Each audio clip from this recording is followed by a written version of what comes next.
What's cracking, man?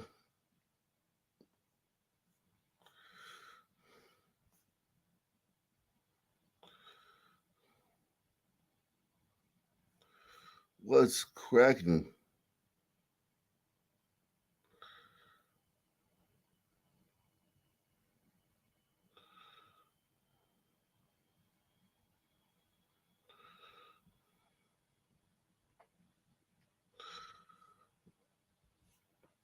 How's everybody doing, man? Everybody on. How's everybody in YouTube Landia doing, man?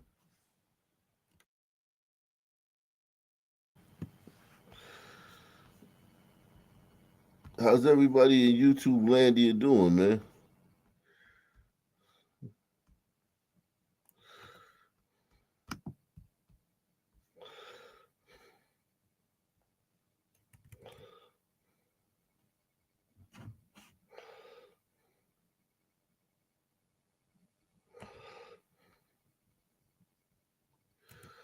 I know one thing, man. Tonight we got a great show for you guys, man.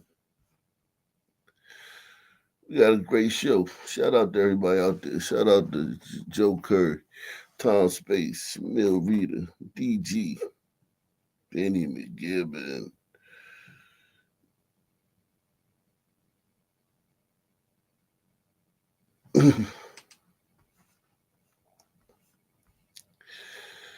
uh,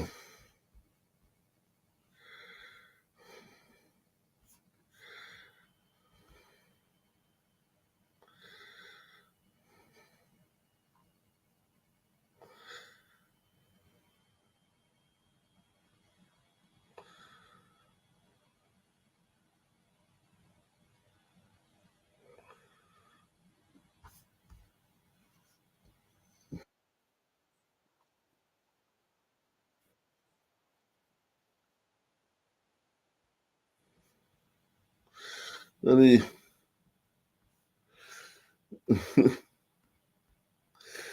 let me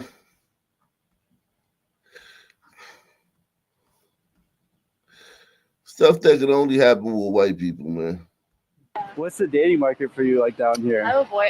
What do you mean? Like how's the dating market been? Oh What's up? wow, she's about to say I have a boyfriend. She was literally about to say I have a boyfriend. Listen to how she was about to turn him down. She didn't even listen to what he was saying. She was about to turn him. She was about to curve him just off instinct. What's the dating market for you like down here? I have a boy. What do you mean?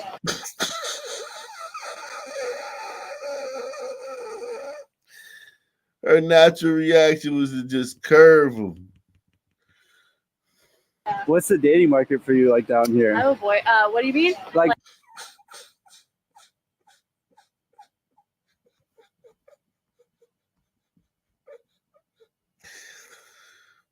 she curved him off instinct. You didn't realize, oh yeah. I have a, what'd you say? I thought you was gonna ask me my number. Okay.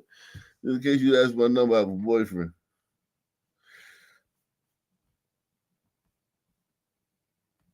what's the dating market for you like down here? I have a boy.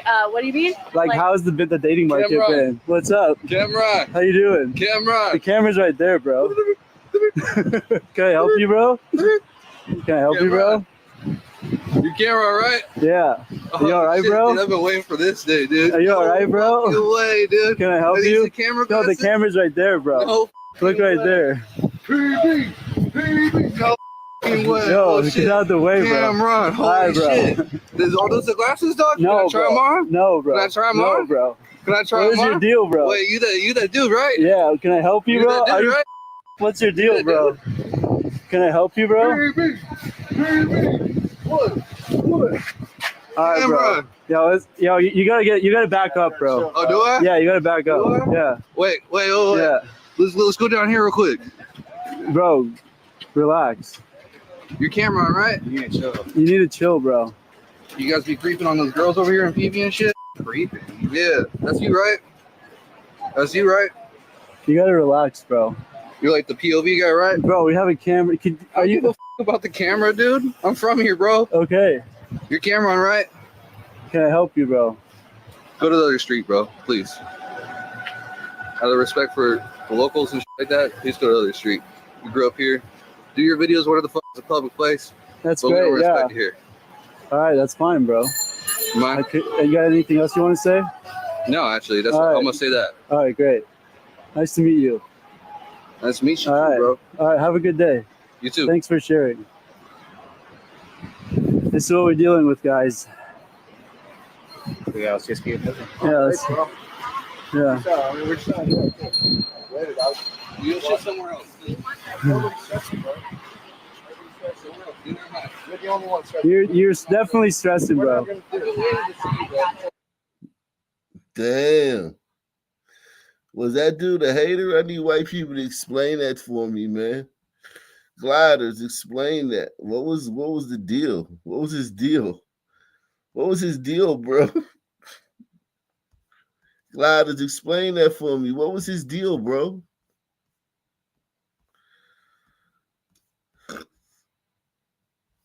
Gliders, explain that for me, man. What was his deal?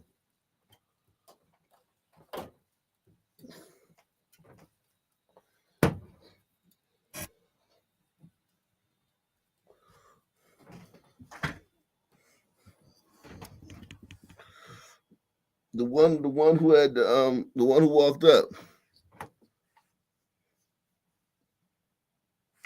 What was his deal?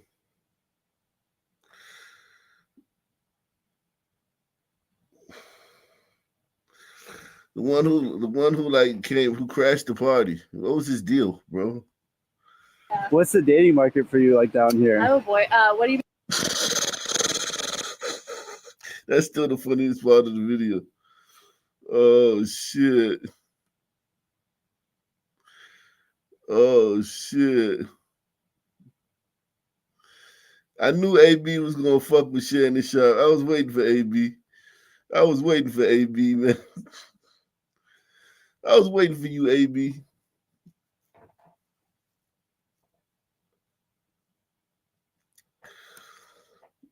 I was waiting for AB to enter the chat.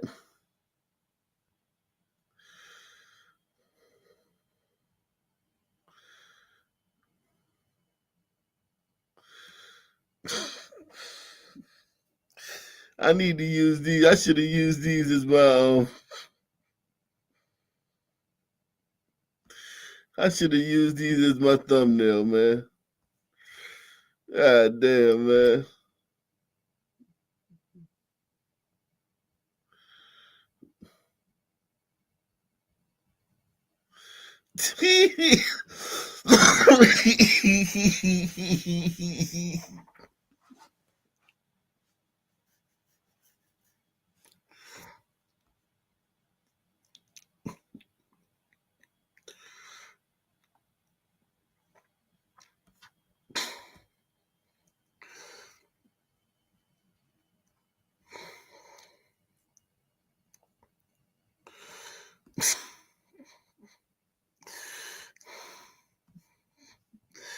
Jeez.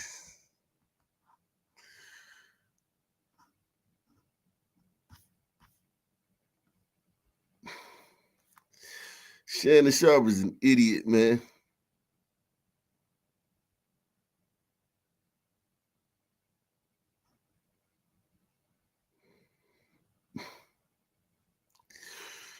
I feel bad for him, though, man. This gotta suck, though, man. This has gotta suck, man. Let's keep it a buck. Let's keep it a buck, man. This has got to suck.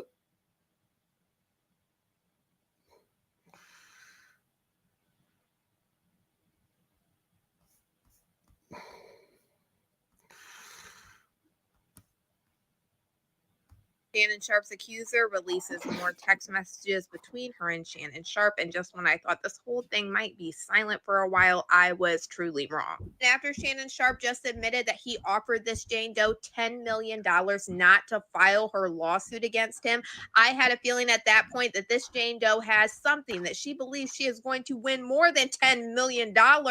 And I told y'all, I saw this coming, because to walk away from a $10 million settlement is a lot of money. So I feel like you got to have something to back up what you're trying to say. And now she's taking a play from Shannon Sharpe, and she's leaking her own text messages to Shannon Sharpe on the day that she claims that she was essayed by him. Now, this Jane Doe said that I cried when you left because I begged you to put on protection and not put it in my back door. But you didn't listen. I don't care what our history is. No means no, Shannon.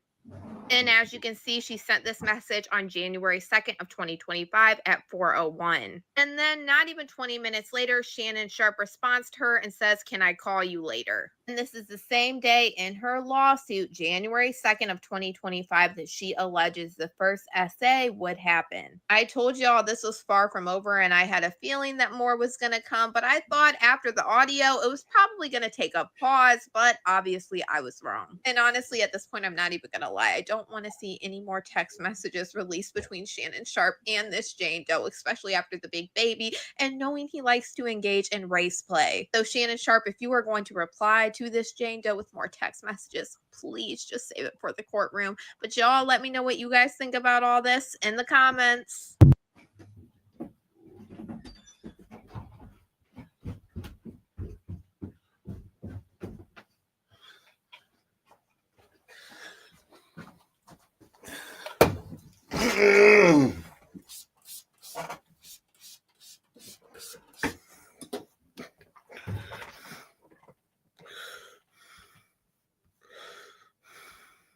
Shannon Sharpe's accuser releases more.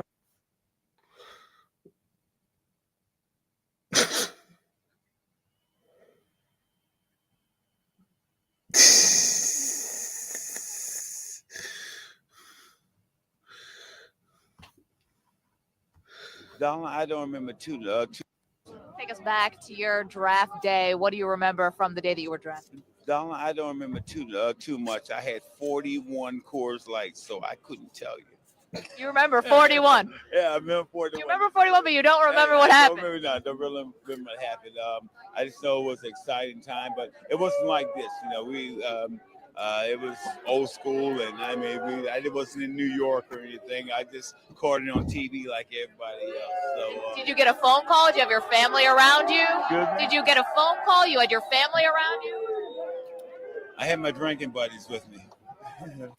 Take us back to your draft day. What do you remember from the day that you were drafted? Donna, I don't remember too much. I had 41 Coors Lights, so I couldn't tell you. You remember 41. Yeah,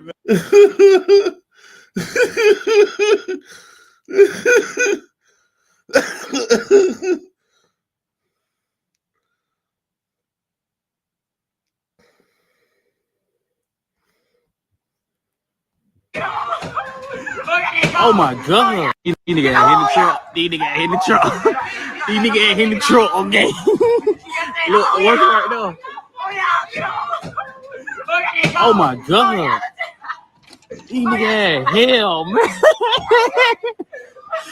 Shorty hell. Look. These niggas got hit in the truck. These niggas got hit in the truck. These niggas got hit in the truck. Okay. Look, working right now. Oh my God! These niggas had hell, man. Shorty hell. Look. These niggas got hit in the truck. These niggas got hit in the truck. These niggas got hit in the truck. Okay. Look, working right now. Oh my God! These niggas had hell, man. Shorty hell. Look. These niggas got hit in the truck. These niggas got hit in the truck. These niggas got hit in the truck. Okay. Look, working right now. Oh my God! These niggas.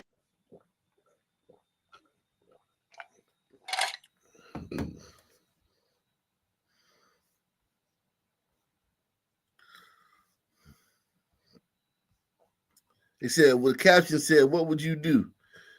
I do exactly what he did. I would do exactly what he did. Those niggas would kill you over one of them packages. Put a knife through your heart.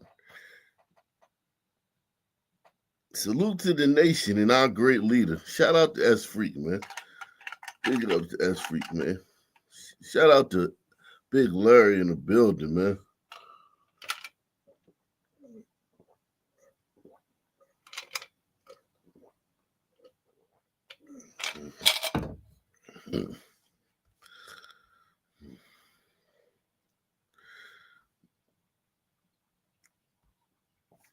Yeah, man.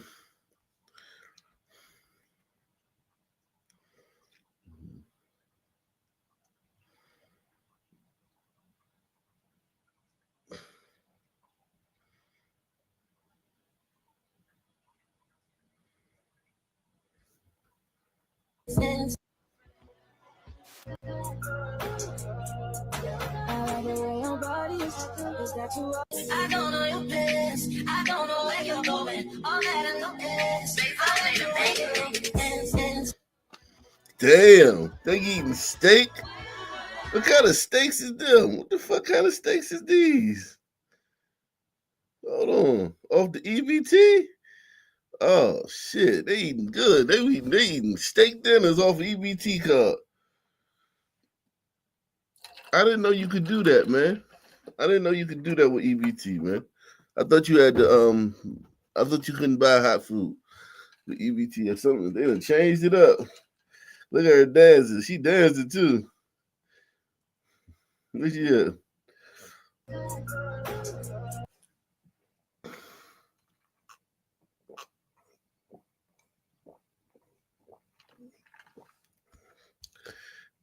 Let them kids just feeding them garbage all day. Wing stop. Soda. Skittles. I didn't know they had a Skittles drink. Shit. They got a Skittles drink?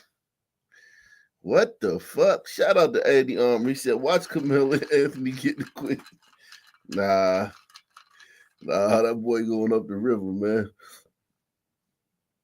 Look at what she bought her kids. Doritos, Ruffles, barbecue cream, and Takis and Doritos, man. And some more Ruffles. Don't get me wrong, I like all that shit though. And listen, man, shit, they could be going out for the day. Like when we travel, we eat junk a lot because it's just really what you can eat.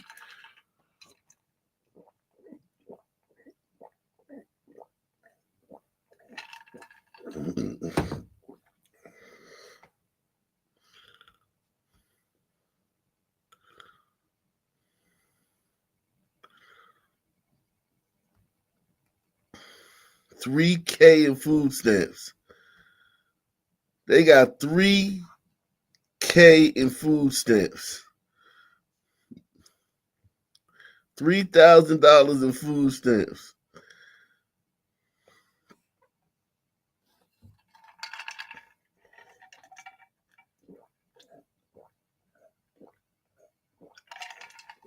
Hey, man.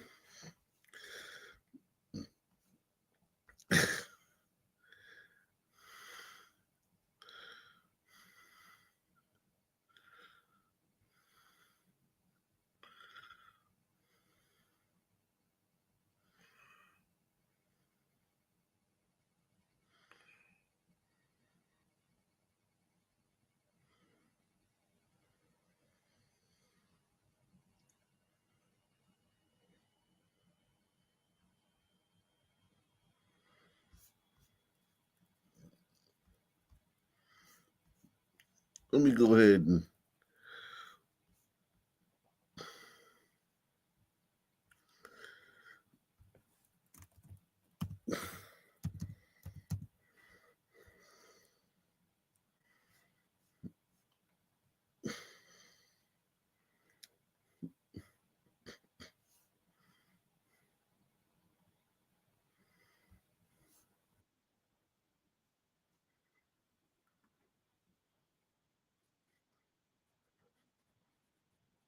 Money. Mr. Show Money is his name. Mr. Show Money. I was in Newark, New Jersey over the weekend, and he gave some gifts for Jess and Lauren and you as well.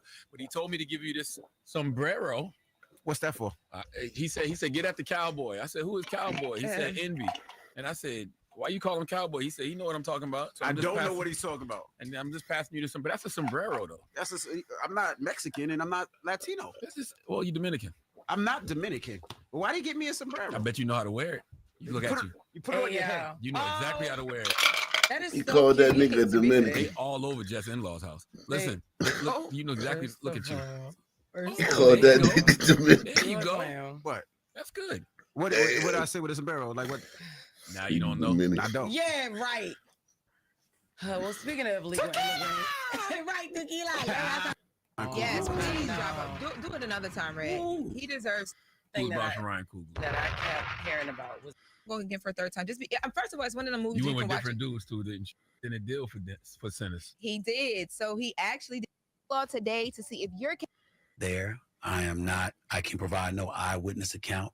And even though I got love and respect for Shannon Sharpe, and I'm sincerely hopeful and prayerful that he is completely innocent of the allegations that have been levied against him, I can't sit here and speak to his innocence or guilt from a knowledgeable place because I have nothing to do with this. I haven't seen anything. I don't know anything. I don't even know this person.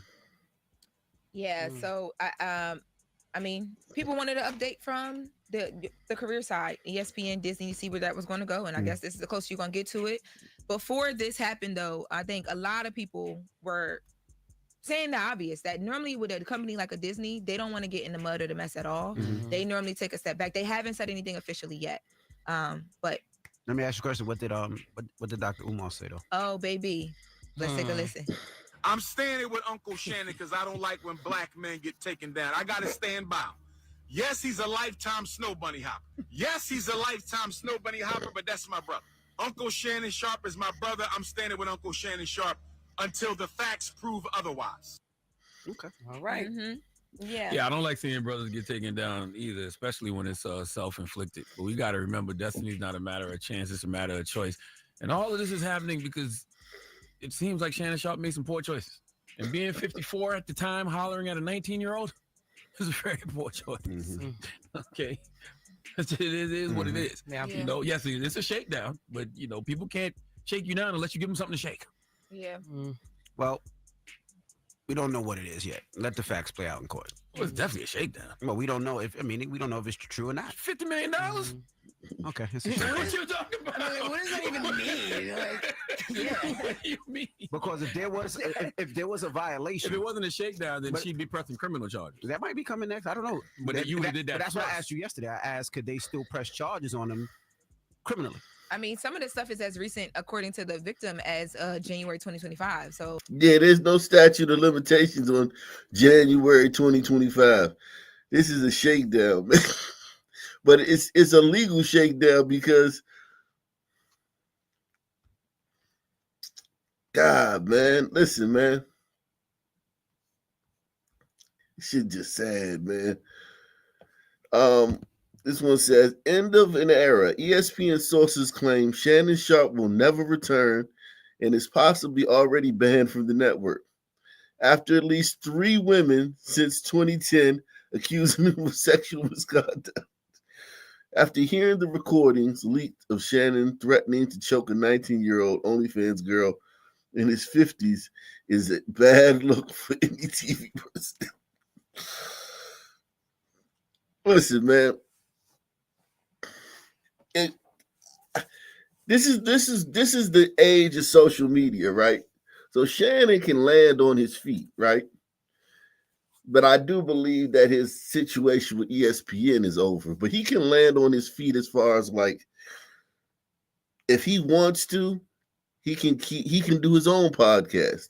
I don't know if the volume will cut ties with the people that sponsor his Shay Shay on Club Shay Shay, because Club Shay Shay is sponsored by is under the volume, so they get like he doesn't get paid a YouTube check. He gets paid from what they give him. They do all his marketing and branding and his promotion. They promote all this stuff, and they pay him a salary.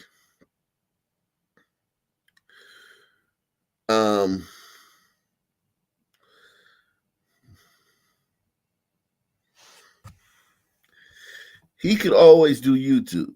He could always do TikToks, Twitter Spaces. In this era that they can't, the mainstream media doesn't control media.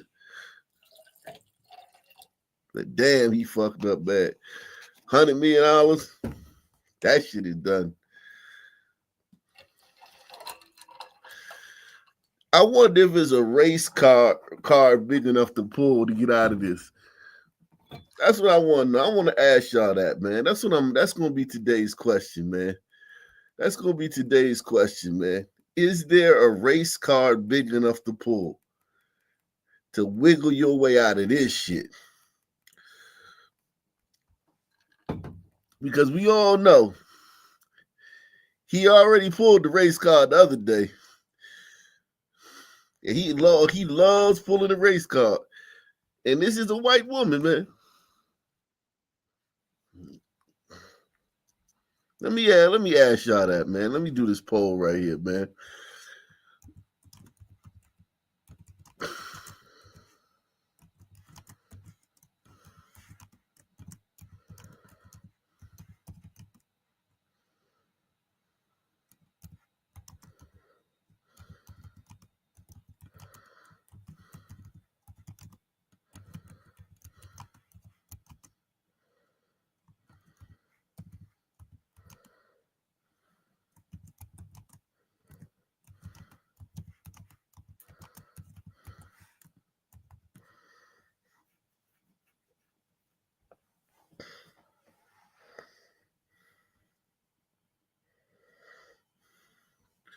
Tell me, guys, what you think, man.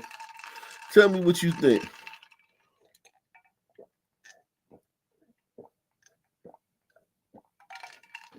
Could he be like, you know what? Could Shannon be like, because this is a shakedown. This woman is bullshitting. Those tapes are doctored, man. Those tapes are cut up in different parts of different conversations and shit like that. And even the stuff he said, we know that like it's a private conversation. They're in a relationship. You know, like, bitch, bitch, you did what? Man, God, I want to fucking crack your fucking. I mean, like, we all talk like that, you know what I'm saying? At some point in a relationship. Don't get me wrong. At least black men. At least black men do.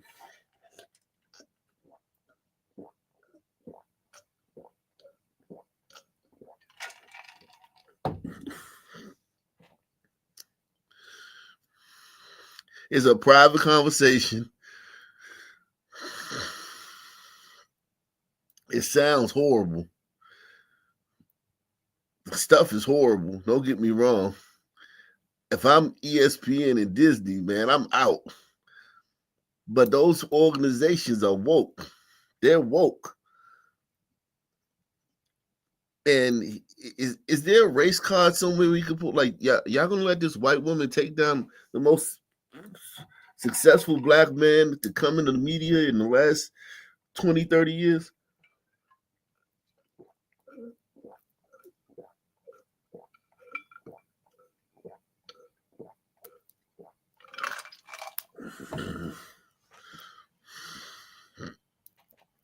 We know she liked it. She loved it. That nigga's built like a Greek god. She loved it. She loved it.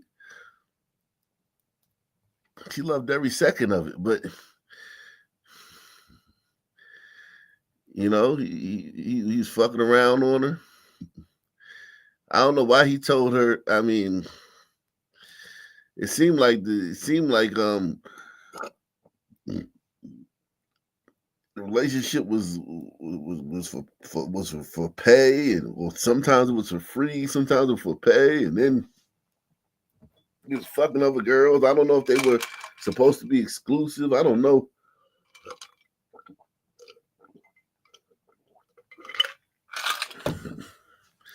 I don't know what happened, but all I know is that she's not happy. She at some point she wasn't happy with him anymore.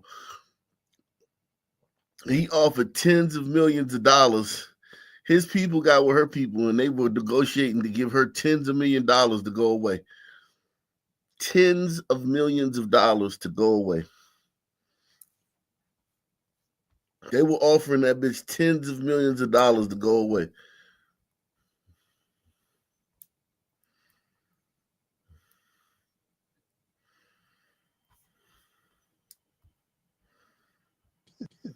You know who Sky Bree is, Ocho? Sky Bree? Who that is, Coach? Yeah. How I do it. How I do Hey, Sky. it. I mean, who is that? Who is that? Help me out. You know what I'm saying? She little something. She might be famous for vertical activity that she's good at. Oh, she a hooper? Oh yeah. Yeah. Who she play for? Who she play for? She got her own little thing, Huh? Man, y'all need to stop, man. Y'all need to stop. Y'all be on that bull jive, man. Hold on. Who she play for? Who she play for? Back in the day, she could have been on my team. She played for on her back. Jesus Christ. Man, he's just out there wilding.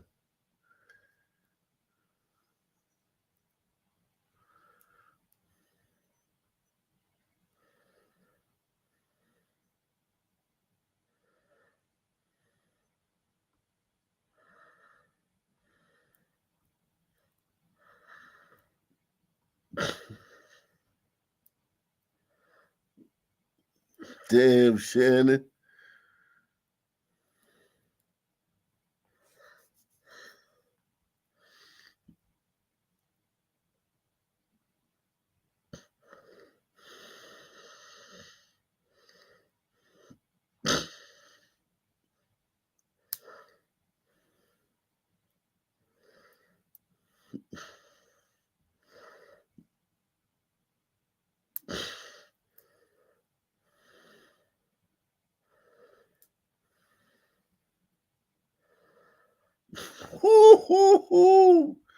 Smoked him.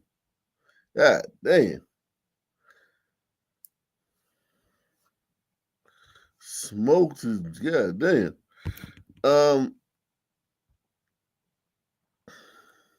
Jesus Christ. Damn, Shannon.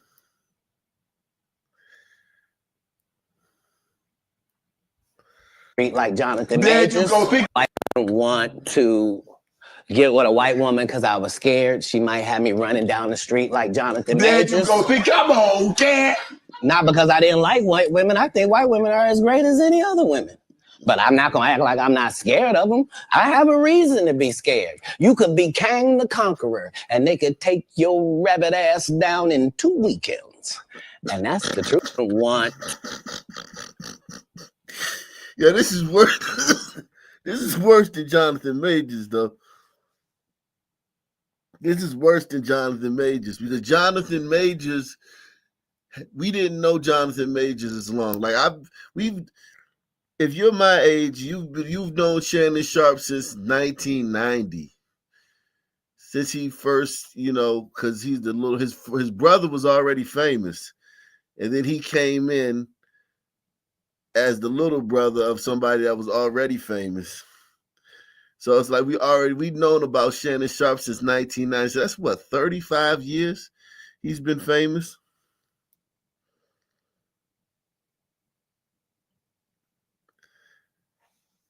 So it's like the bigger they are, the harder they fall. Jonathan Majors, it's right. He just jumped up on the scene. I didn't know who the fuck he was. I was like, who is this big normal, regular looking motherfucker movie star, man? Who is this everyday Joe looking motherfucker? Shout out to Miguel Wano, man. He says you could tell by her tone she liked that. Yeah, she loved it. She loved it. She loved every minute of it. But that doesn't matter now. She got Tony Busby. It's cracking.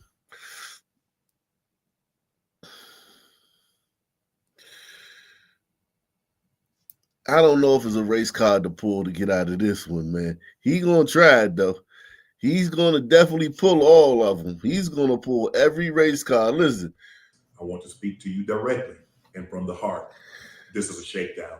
I'm going to be open, transparent, and defend myself because this isn't right. This is all being orchestrated by Tony Busby, who has targeted Jay-Z. Tony Busby targets black men, and I believe Tony Busby targets black men.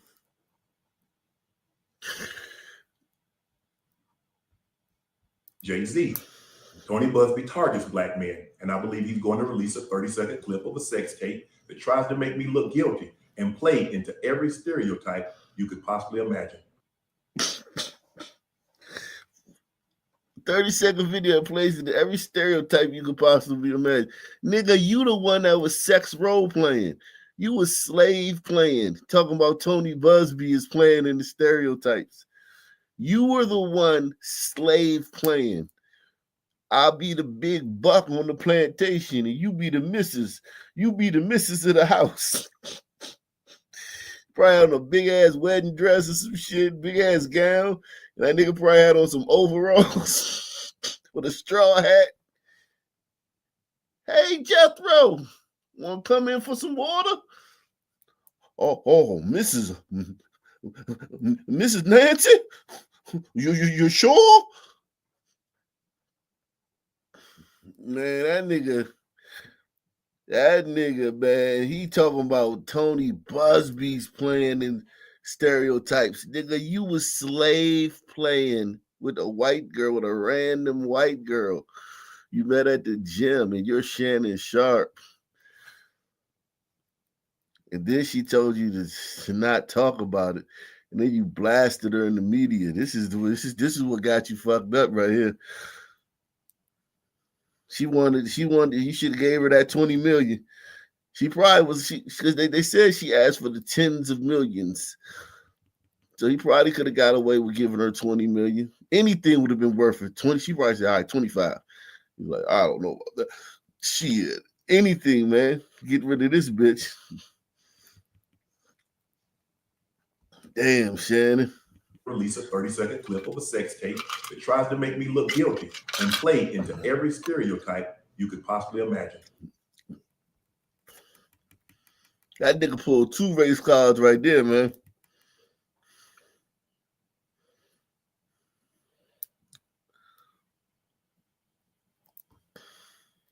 Somehow Kim Mulkey, because hey yo, Kim Mulkey, yo, Kim Mulkey right now, yo, I know Kim Mulkey right now is somewhere sipping Mai Tais, man. Because if a man had said that, we would hold him accountable. But somehow Kim Mulkey has gone a long time and escaped criticism for a lot of things that she said. She's gone without criticism. And when I look at, and I remember rest of soul, Pat Summitt, I had the opportunity of meeting her. Gino Auriemma. Can you imagine if Gino had said that? Yeah, would have been a problem. Let's hold Kim Mulkey to the same standard and the high levels that we hold all these other great coaches to. Dawn Staley was class on top of class times 3. In the way she says, I want to apologize because that's not who we are and that's not what we're about. And the other one was saying, well, I wish he had pushed our girl. Really? Really, Kim? Come on now. Hey, we got to do a better job of holding her accountable because we let stuff, I don't. But this is really my first time having an opportunity to have a discussion about Kim Mulkey. And she says and does a lot of things that rub me the wrong way. And I'm not going to apologize for being as harsh and as stern as I am because of the way what she had to say yesterday.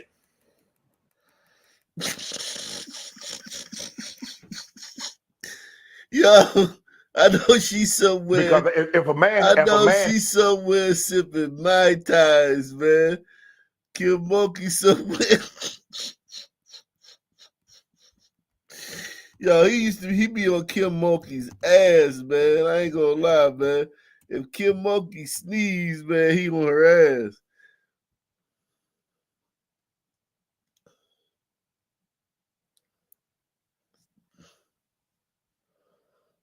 Established coach. We just need to finally say this about her. She's very rude. She's very rude. She's very, very rude. Yes, very condescending. I mean, she's rude, she's condescending, and unnecessarily so to too many people. But it's always with the right one. See, she don't go up to the wrong ones like that. You see what I'm saying? It's almost like she knows, Shannon, who to do that to and who not to do that to. Because certain people you do that to, they're going to clap back at you. But she is a phenomenal. And like a few days later after this, LeBron James stepped to him and he ain't do shit. These niggas are clowns, man. These dudes are clowns, man. Oh my God.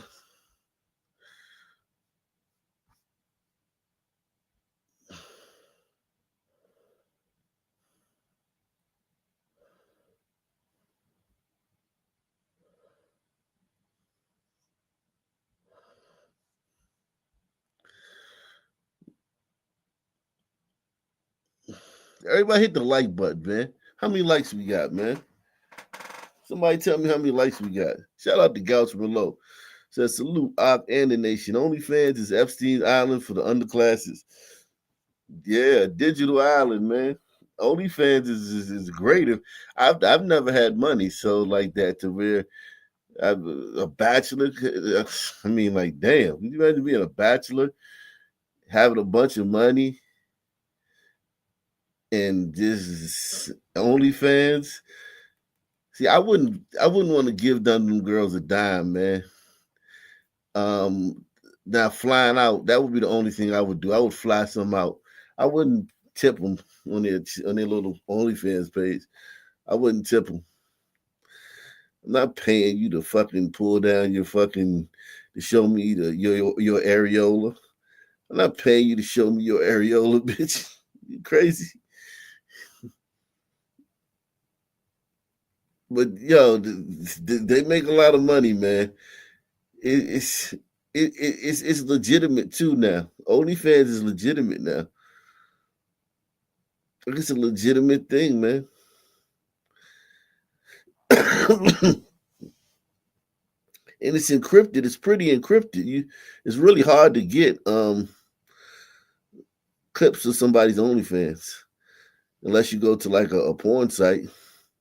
It's very hard to get clips of people's OnlyFans.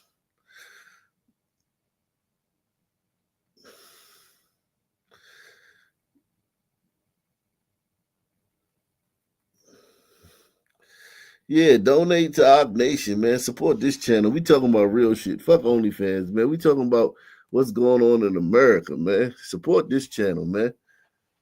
Get some people to hit the. Let's get some people to hit the super chat, hit the PayPal, hit the Cash App, man. Hit it up for 100, man. Hit it up for 50. Hit it up for 100.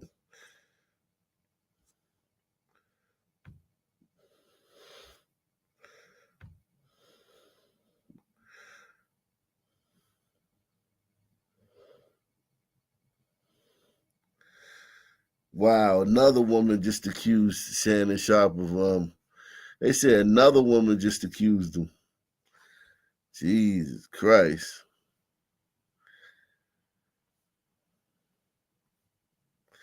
Let me see let me see, hold on, let me see.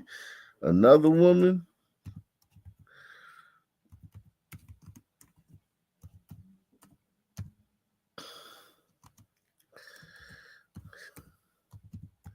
I knew this was coming though.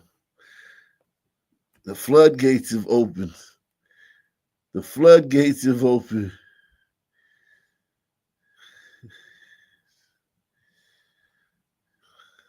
The floodgates have opened.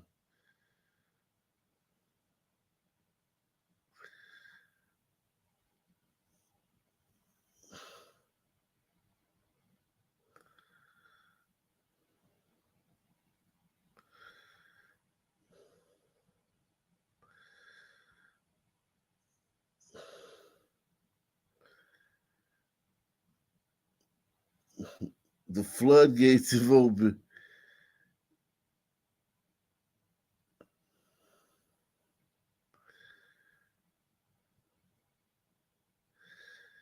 Man. And it got played by a little girl, man. That's how it is, man. Fucking little girl, man. Little girl play the shit out you when you up there. That's who would play him, because another woman would be interested. She would be trying to settle down. An older woman would be trying to get Shannon to settle down and stop running around. The young girl was like, "Oh, you want to run around? I can run around too." I'm God damn, Shannon.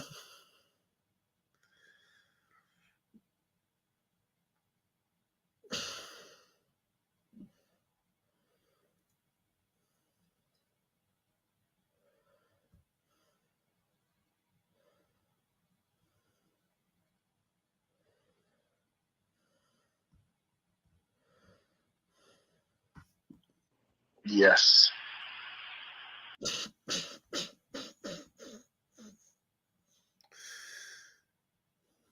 I don't see nothing about no other woman. I gotta wait for that. I'm gonna wait for that to come through, man.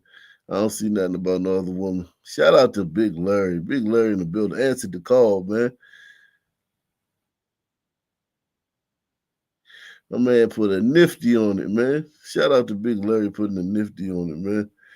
Yeah, man. Everybody who love the channel, man. If you love the channel, man. Let me get into the meat and potatoes of the show, man.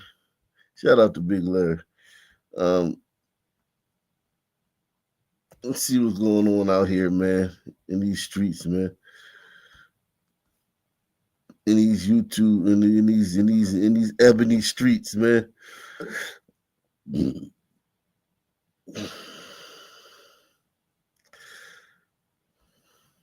At this point, I'm going to need an assistant or a secretary or something just to help me keep up with all of the lies that are coming from Karmelo Anthony's camp. So if any of you all are interested, let me know down in the comments below. Now, by this point, I think everyone already knows that Karmelo Anthony's family was not being honest when it comes to the donation money. Of course, they plan on spending this money on all types of stuff, not the legal defense, no, on houses, new cars, you name it. Now, before any of you all come over here and say, well, the Cadillac Escalade, they already had that for years. That's not the new car I'm talking about. I'm talking about the new car that was sitting in their driveway that the neighbor reported seeing. And of course, some of you all are going to say, they've been living in that house for a while. I'm not talking about that house. I'm talking about the new house that they plan on moving into. You see, the problem that a lot of you guys have is that you are following up with Karmelo Anthony's spokesman. A lot of people seem to think that he is Karmelo's lawyer. He is not Karmelo's lawyer. He is not Karmelo's lawyer. This is some random dude that came out of the woodwork and basically attached himself to this case. Okay?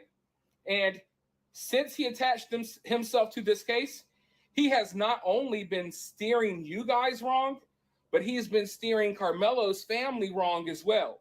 And anyone who's ever been involved in one of these cases, ever covered one of these cases, or even ever followed one of these cases, they will tell you that this guy is bad news and he is making some horrible decisions for Karmelo Anthony's family. And it is not a good look at all.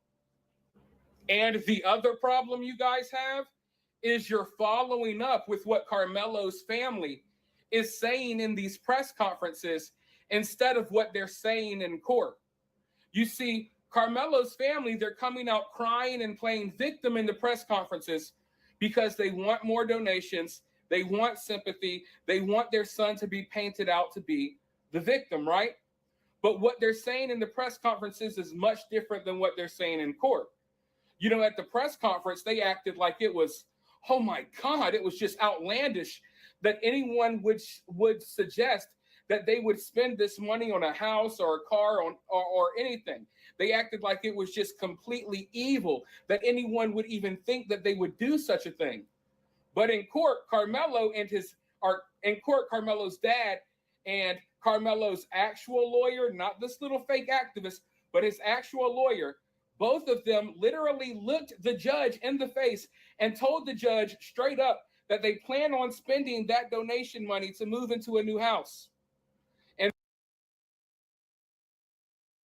see, because when they found out there weren't going to be cameras in the courtroom, they forgot that there's a transcript. There's a transcript. Even though there's no cameras in the courtroom, there's still going to be a transcript of what's said in the courtroom.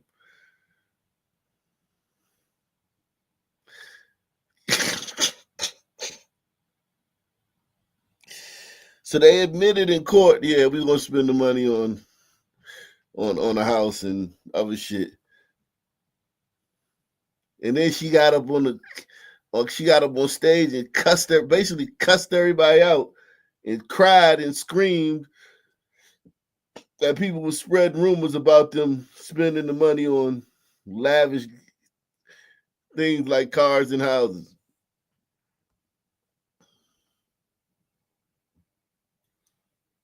She knew she couldn't lie to that judge. They knew they couldn't lie to the judge.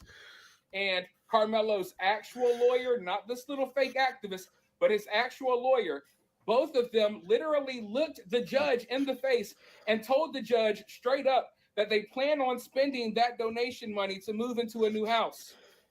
And this is why, to avoid legal troubles in the future, Karmelo's family has now had to update their donation website to let people know that, yeah, this is not just for legal defense anymore, folks. It's for anything we want. It literally lists transportation. What do you think that is? A new car. And it literally says to move into a new house. So all of that crying was for nothing. I'm sorry you guys are following up with these people, but they're making y'all look stupid. The longer y'all support them, the worse y'all look. And I mean, their lies and everything have been exposed even by the Frisco Police Department now. Because you see, this little fake activist, Baby Beater, who is, I guess, representing Karmelo, he's been hyping up the fact that Karmelo's family is getting harassed for over a week now. And he said that he had this bombshell evidence that was just going to rock the world. And he released a couple of photos and a couple of videos of Uber Eats drivers delivering pizza to Karmelo's house. And that was the evidence he had. But he's telling everyone that they're receiving these life-threatening, threats, and they're scared for their life. But the Frisco Police Department came out and said straight up, there are no credible threats on Karmelo's life. And not just that, Karmelo's family and his little activist friend, none of them have made a police report at all. Not a single police report, not a single call. So basically, it's all theatrics. They want to go in front of the cameras and say all of this bad stuff is happening to us, but they're not reporting any of it to the police because either it's not happening or they know it's not that serious. I'm sure there's some prank calls happening. Maybe people are ordering pizza to their house, but they live in a gated community. So how are these people even getting to their house unless someone is letting them? So that's the great point. They live in a gated community. You can't get in their community without, there's like a man at a little post. And I'm sure he's been, the guard has been notified. I'm sure all 3 shifts, they've been notified to be on high alert because, we got Carmelo Anthony up in here, man, and the white supremacist is looking for him and shit, right? So I'm sure security has been put on high alert to be extra stringent. Make sure you check everyone's ID, everyone signs the book that goes in here. And I'm sure the cameras, got to make sure all the cameras are working. Make sure all the cameras are working. Make sure the batteries is charged, all the cameras is charged up. And make sure when you do your patrols, make sure you drive down the street where the Anthonys live on. These people live in a fucking gated community, man.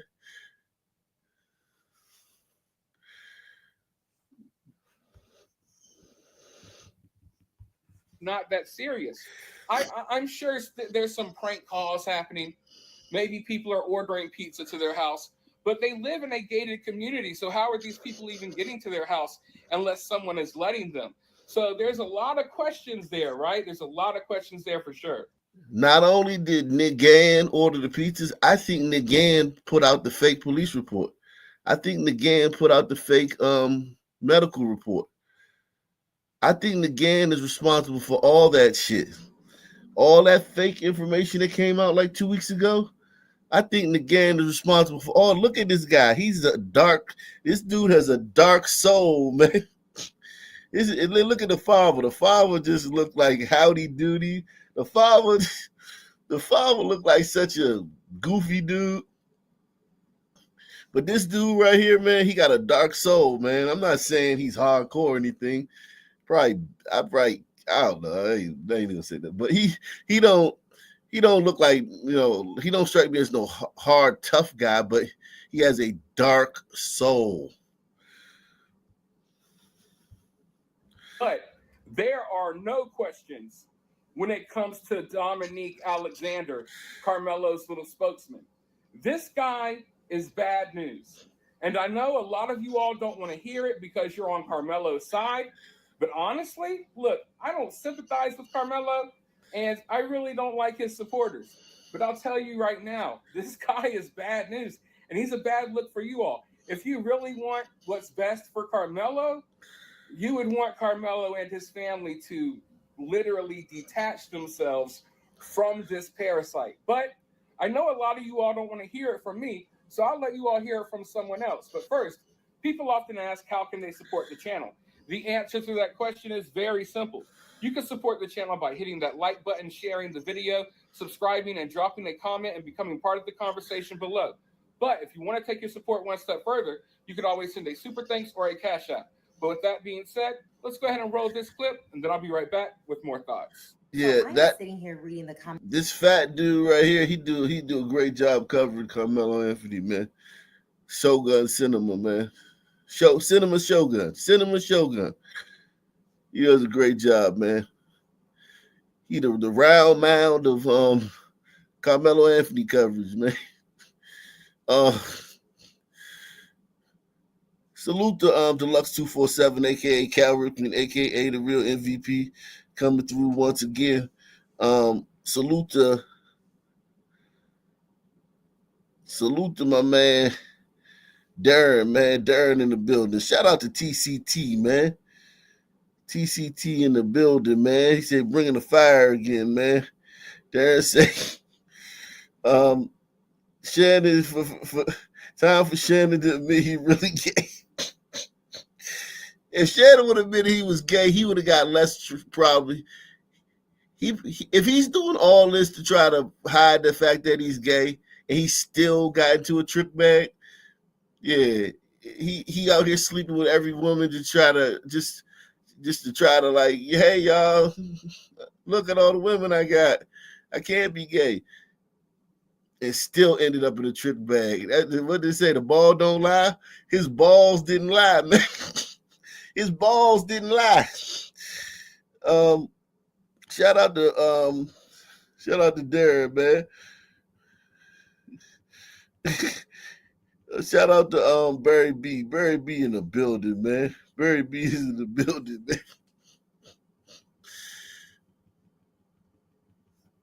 With more thoughts. So I am sitting here reading the commentary on my last post regarding Carmelo Anthony and the debacle that these community activists in Dallas have created. And let me just say this. I can say with confidence that I truly believe this group of individuals is probably one of the worst things that could have happened to any attorney presenting a defense for a young man accused of such a serious criminal offense. There used to be a time when that's some of the thing that a lot of people losing sight of, yo.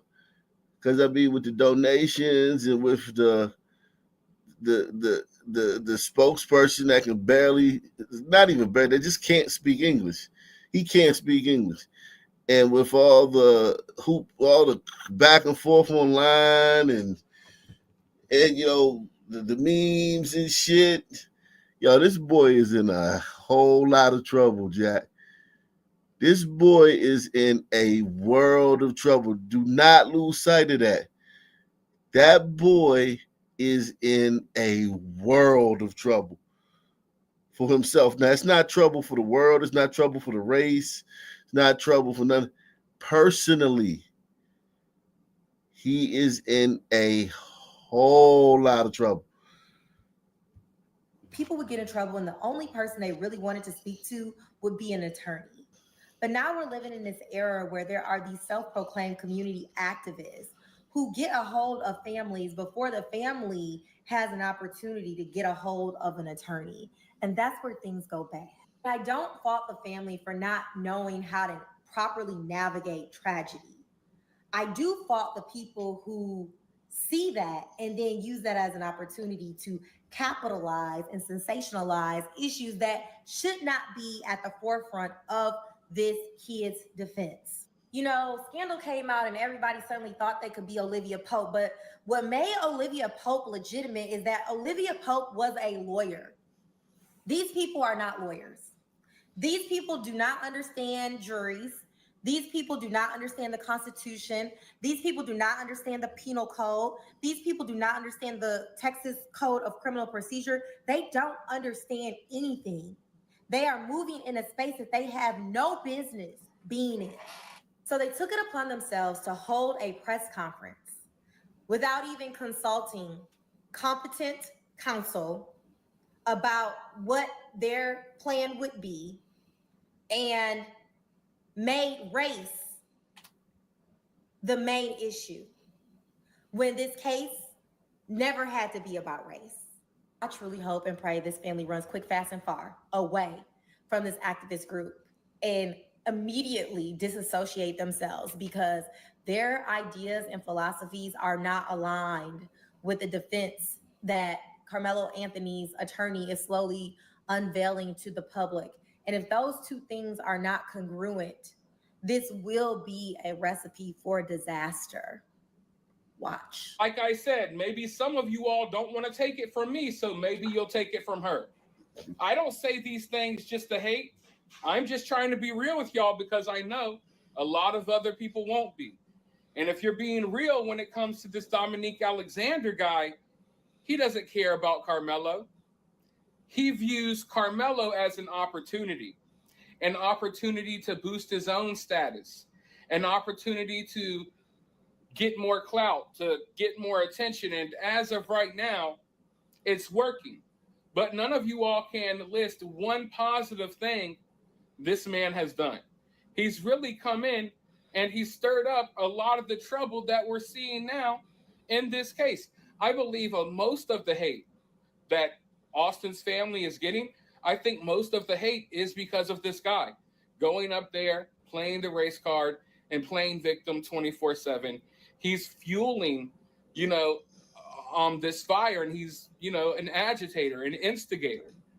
And when it's all said and done, when Karmelo's rotting in prison, this guy's going to be long gone. And if you really want what's best for Karmelo, it would probably be to try to take some sort of deal if he can get one. But they're going to argue that he shouldn't because it's self-defense. Fight, fight, fight. And then he's going to wind up getting an even harsher sentence. And Dominique Alexander is going to be nowhere to be found, folks. So, yeah, Dominique Alexander cannot do that time with you. He's going to do that time by himself, Jack. And his mama, him and his mama.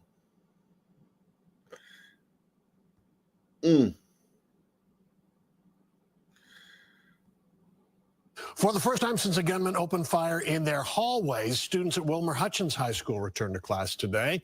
And just hours into their school day, more than 100 students walked out in protest of the violence. Some of those students have now lived through 2 school shootings in about a year's time. Fox 4's David Santana. These motherfuckers just want an excuse to get out of class. These the kids is involved in all the gangster shit. Look, if the white kids would have walked out, I would understand. These the black kids, man. These black kids is involved in all that shit, all the gangster shit, all the beefs and shit. Get your ass back in class. You had the whole week off. Get your ass back in class. For the first time since a gunman opened fire in their hallways, students at Wilmer Hutchins High School returned to class today. And just hours into their school day, more than 100 students walked out in protest of the violence. Some of those students have now lived through 2 school shootings in about a year's time. Fox 4's David Santana live with the students' message and what district officials are saying about it all. David?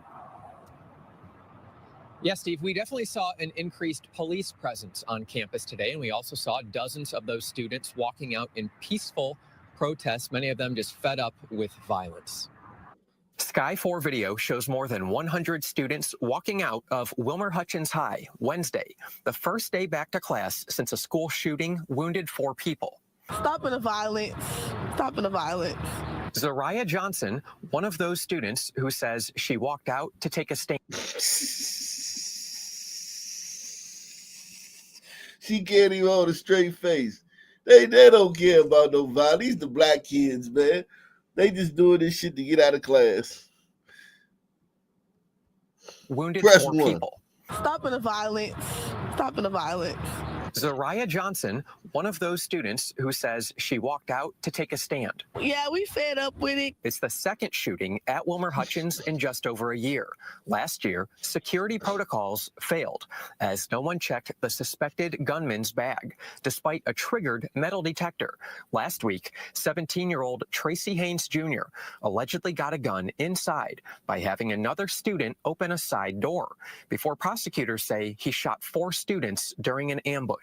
Haynes' defense team claims he was being threatened by gang members. We understand the anxiety and frustration our parents are feeling for their students. The Dallas ISD police chief says enforcement on campus will ramp up for the remainder of the school year.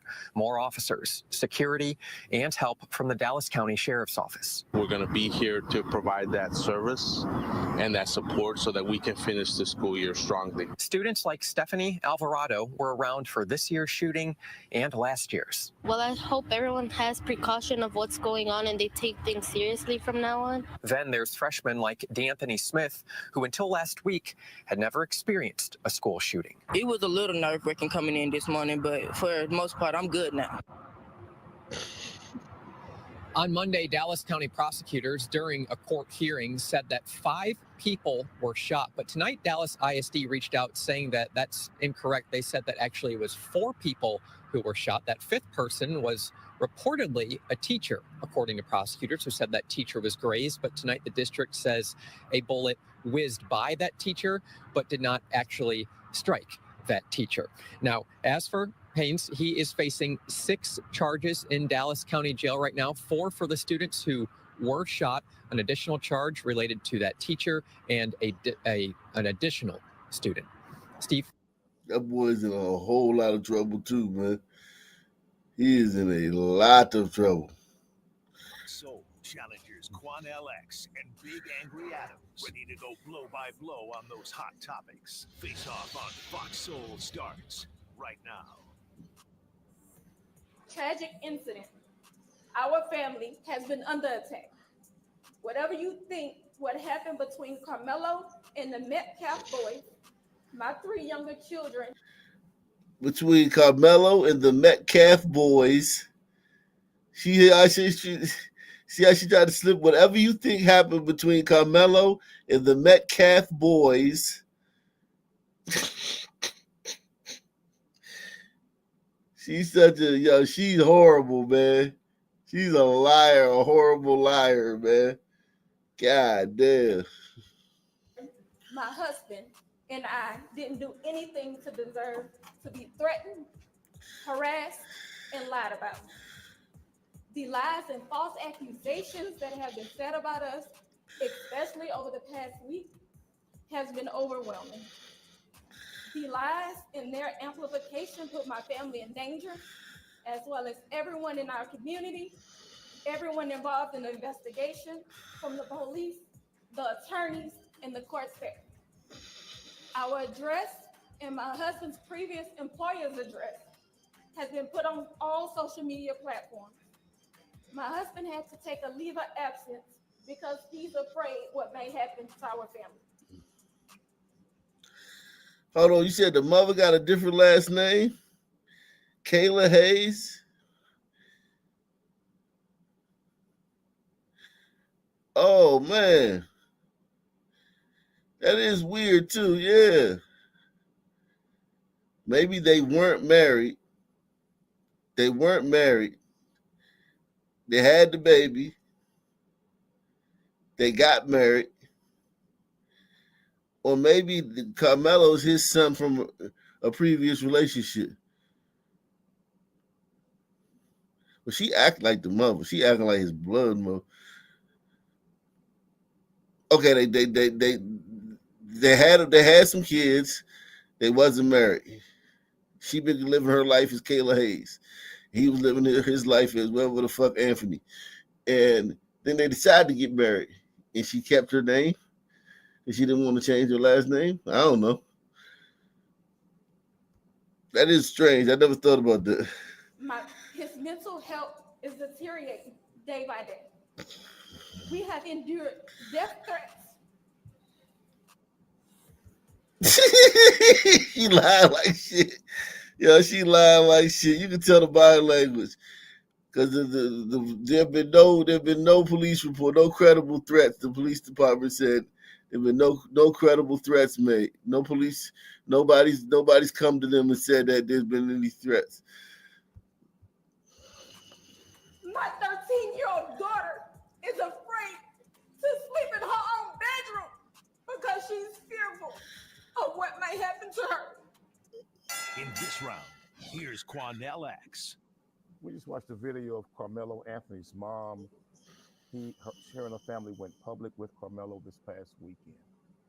And they wanted to publicly set the record straight about several things that were being publicly put out there about the family that were not true. And she was really breaking down because she is the mother of more than one child. Karmelo Anthony is one of her children, but she has other children also. And they have been receiving tons of death threats, not just aimed at Karmelo Anthony, but aimed at the entire family. Several of the death threats were detailing about what they would do to the other children and the mom and father of Karmelo Anthony. And she was upset and asking for people to not rush to judgment, to let the courts and police do their job. But there were so many lies being told about her and her family that she wanted to set the record straight. Lies about the GoFundMe page or whatever money was raised on another network site. I think GoSend Go or something. Right. GiveSend Go. And that CEO of that company recently came forward and admitted not a single penny has been given to the Karmelo Anthony's family. So they didn't use the money to post bond. They didn't use any of that money that was raised to buy a luxury vehicle that was being lied and said that they did. They did not. This is old. This is old. They judge are completely unfair. We do have a more robust right to bond and tax. This came out yesterday. They're behind. Oh, Fox Soul, man, I gotta catch up. This came out 2 days ago, but they like a week, but they like a week and a half behind. But it's called Fox Soul, man. So of course they're gonna be late. Press 1.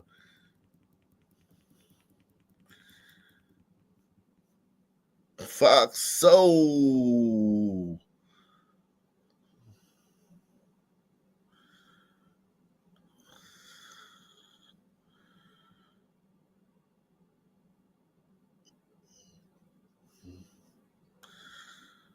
A Houston family is grieving after a 28-year-old woman was shot and killed in downtown Dallas. Ashley Long was murdered earlier this month. Kendrick Finch is accused of murdering her and...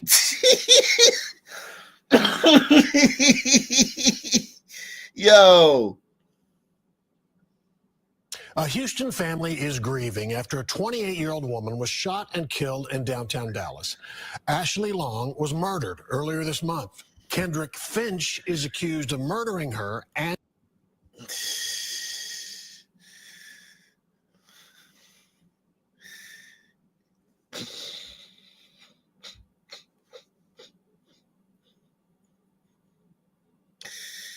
Yo, Ashley, man, what the fuck? This better be like some random shit. You better not have been. Look at that beautiful white woman right there, man. That's a Southern Belle, man. That Southern Belle better not have been fucking with this goddamn mulat, this high yellow fucking thug. You can look in his eyes, man. He ain't no good, man. A Houston family is grieving after a 28-year-old woman was shot and killed in downtown Dallas.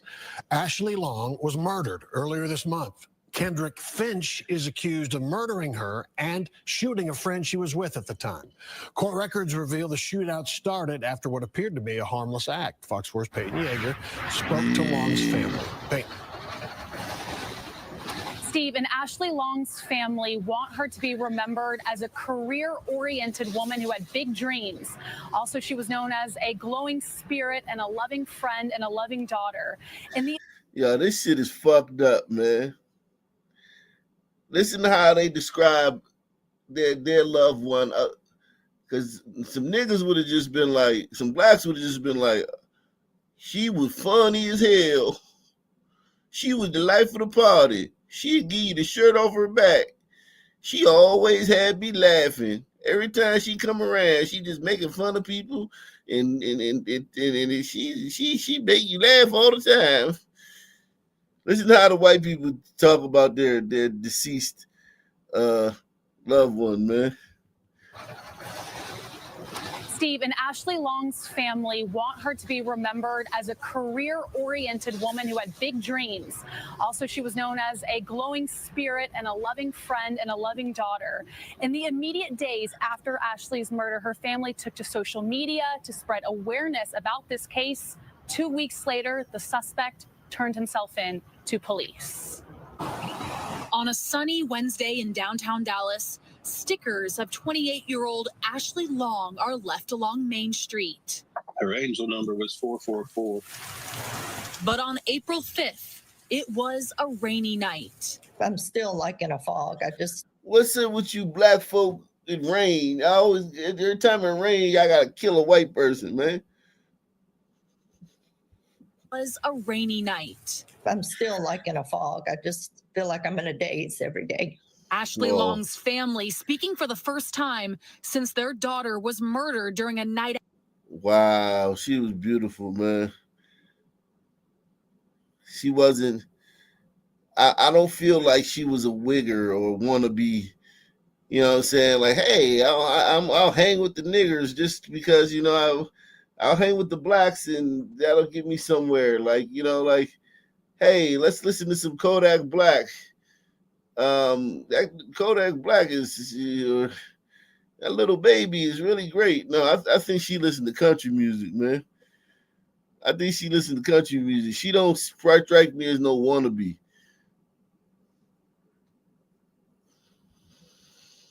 The first time since their daughter was murdered during a night out in Dallas. Long, a realtor visiting from the Richmond-Rosenberg area southwest of Houston. She and a group of friends left a downtown Dallas bar just after 2 a.m. According to an arrest warrant affidavit, surveillance video captured the shooting off Main Street. Police say a man Ashley was with reached out and brushed his hand along the passenger side of a passing Mercedes. The passenger of that car, later identified by detectives as 34-year-old Kendrick Finch, exited the Mercedes with a gun in his hand. The affidavit. Wow. Wow. Wow. Listen to how this whole thing started, man. Yo, you just gotta, maybe segregation gotta be, maybe segregation is, maybe segregation might be a for y'all. Now, I don't want segregation. I like white people stuff, man. I want the white people car wash. I want the white people gas station. I want the white people Quickie Mart. I want the white people public services and shit. I want the white people fire hydrant and shit, and white people, water main. I want the white people plumbing. I want all that shit. I don't want to have to just. I don't want to use the nigga shit, the stuff that black people make. But as for y'all, I'm just talking about for gliders. Like if you're a glider and you're just being selfish, right? You're not like, this is not like something where you have to tell like the whole world. I wonder segregation might not be bad for y'all, man. Like segregation, like I'm not gonna lie to you, man. Segregation might not be a bad idea, man.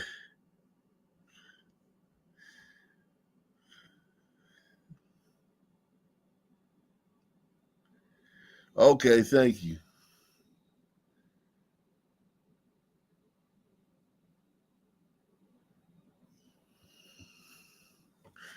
Segregation might not be a bad thing, man.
This is bad, man. This should have been a big story. You notice how this story this happened 2 weeks ago? This happened 2 weeks ago. No, I mean, like, think about it. If you can't do, if you gotta die for this, if that girl has to die because somebody, it's a rainstorm and somebody just and a group's walking down the street and somebody rubs their hand across a car. If somebody gotta die for that, and there's somebody willing to do 30 years in prison for that, maybe the societies are maybe the groups are incompatible. Because that guy's gonna do that 30 years standing on his head. He's gonna come home, he's gonna start a program for like disadvantaged youths. He's gonna be on the news and shit. Almost I changed my life. I'm trying to help these kids out here. And it's gonna be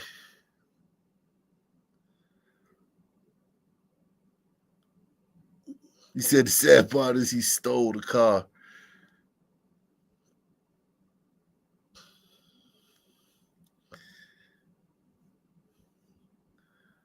Everybody hit the like button. Everybody right now, man. If you haven't hit the like button, smash the like button, man.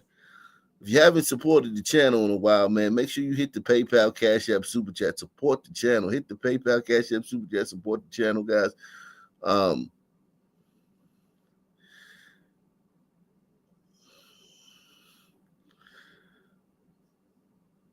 This is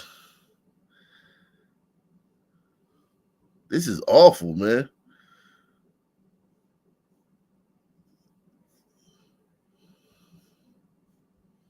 A Houston family is grieving after a 28-year-old woman was shot and killed in downtown Dallas.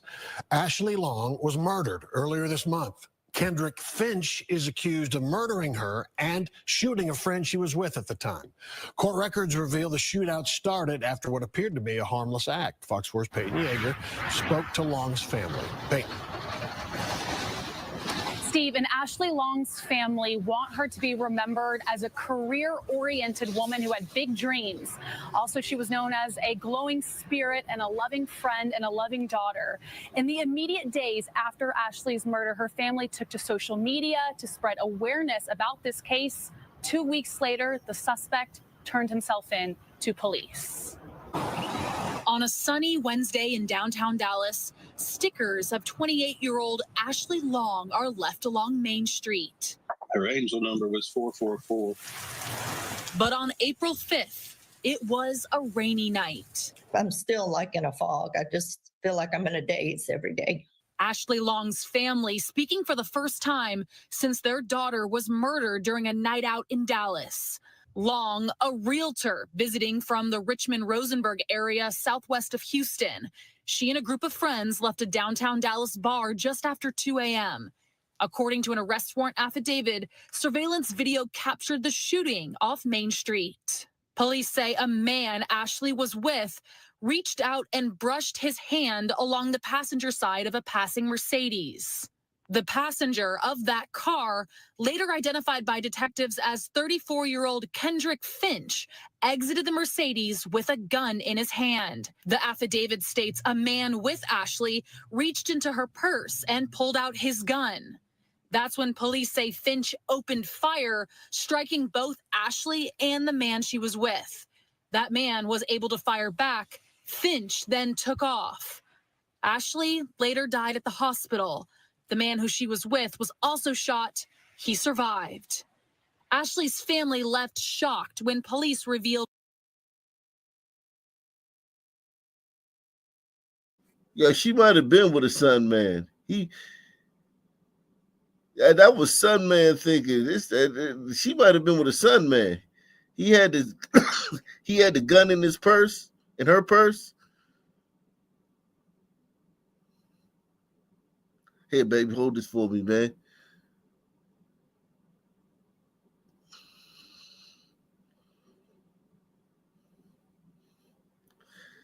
She might have been with that dude. Might have been the son man that was with her, man.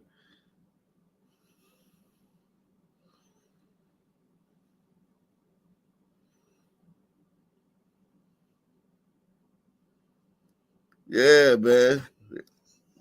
Ashley might have been with a son, man. Because he reacted too quick, man. He reacted to the violence way too quick. He was all with the violence. Exited the Mercedes with a gun in his hand. The affidavit states a man with Ashley reached into her purse and pulled out his gun. That's when police say Finch opened fire, striking both Ashley and the man she was with. That man was able to fire back. Finch then took off. Ashley later died at the hospital. The man who she was with was also shot. He survived. Ashley's family left shocked when police revealed the details leading up to the shooting, also with a flurry of questions. One of the first words from the detective was, if she would have been in a place 5 minutes before or 5 minutes after, this would have never happened. It literally was a random act. And that's what's so sickening. According to police, a few hours after the shooting, Finch called officers and told them he was the passenger in the Mercedes. It wasn't until April 18th when Finch turned himself in after Dallas police put a call out to the public on social media. Video of the moment was captured by Smash the Topic. Ashley's family used this photo on social media to spread awareness and ensure the suspect was caught. A mission that's only beginning as they navigate life. I want to see the other nigga that was shot, man. Where the other nigga that was shot? What's her name? Ashley Long? I want to see the nigga that was shot, man.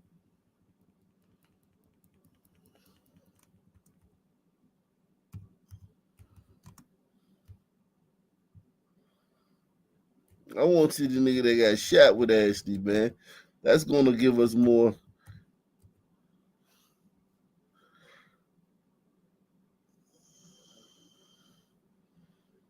insight, man.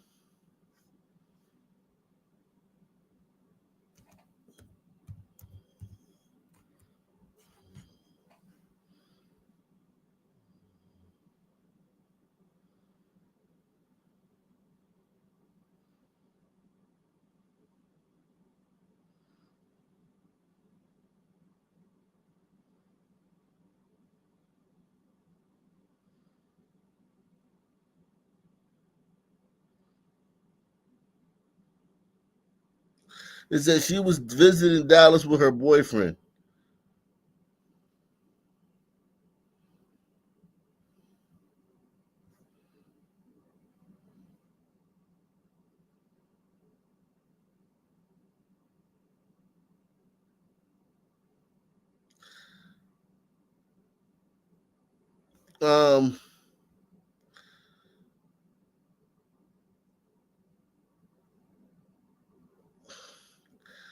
I can't get a picture on Ashley Long male friend here, man. Her boyfriend. I'm looking for a picture of her boyfriend.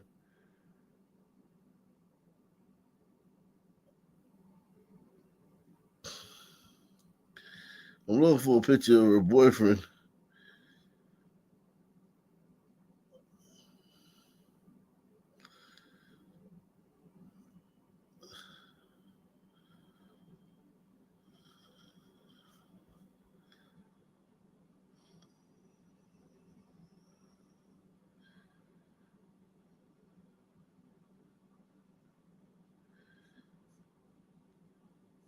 Hold on. Let me see. I'm trying to find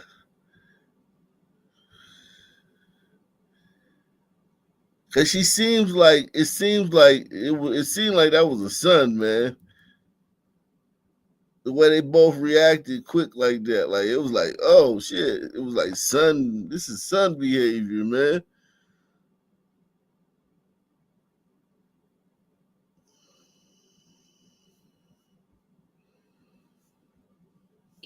Without Ashley.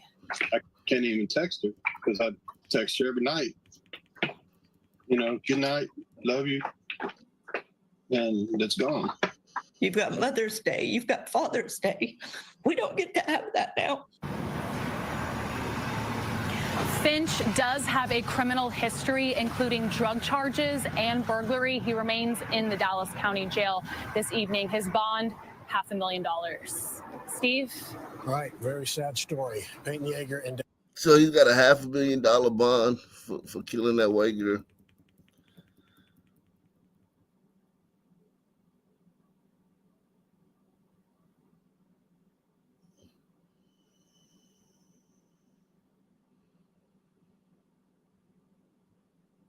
Yeah, we can't see the boyfriend. We can't see the guy that's with her.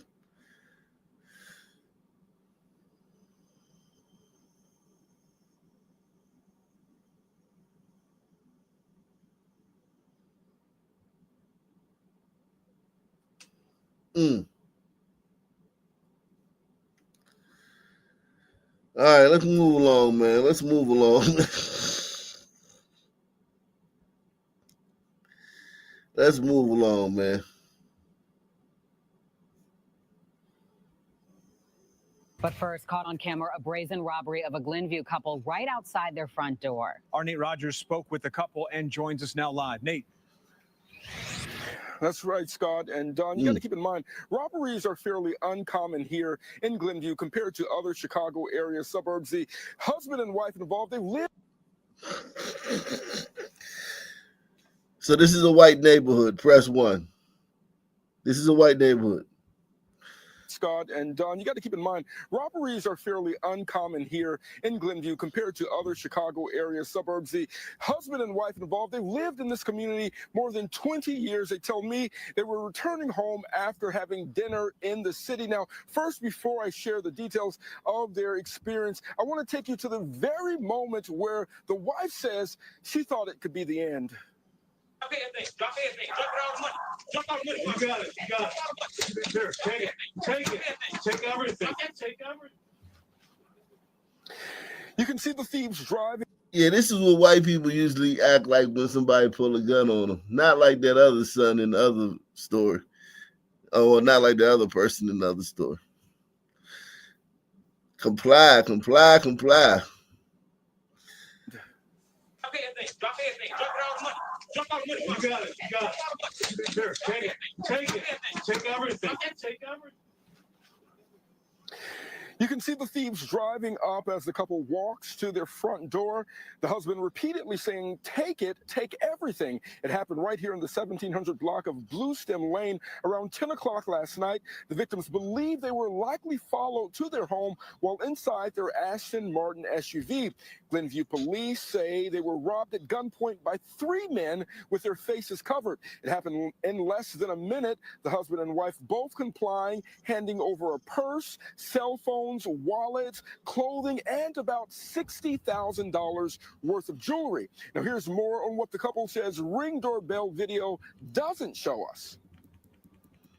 A car pulls up and we hear the door open and a little commotion, and then he just starts screaming like, give me everything you have. And it took us a second to like process what the heck was happening to us, that we were being robbed. The video that you see from the camera is part of it. After the camera stops, he had us lie down on our stomachs, head down, guns pointed at us from all 3 of them. And I thought, oh my gosh, is this how this is going to end? And then there was a pause. He goes, don't look up. And they dashed off and left. Now, the good news in all of this, fortunately, there were no injuries. Glenview police did tell us that the offenders involved, they left the area in a Jaguar SUV, which was eventually found in the city. Glenview police continuing to investigate, as at this hour, those robbers still remain at large. In Glenview, Nate Rogers, Fox. Those robbers remain at large. You look and this gun is pointing right at you by 3 different men. Take it. Take everything. Look how careful they gotta be. Look how careful white people gotta be, even when they're victimized. You gotta walk on eggshells and shit when they talking about niggas. Gotta walk on eggshells. Let me drop the link, man. How many likes I got, man? How many likes do I got, man? Get a couple more people hit to support the channel, man.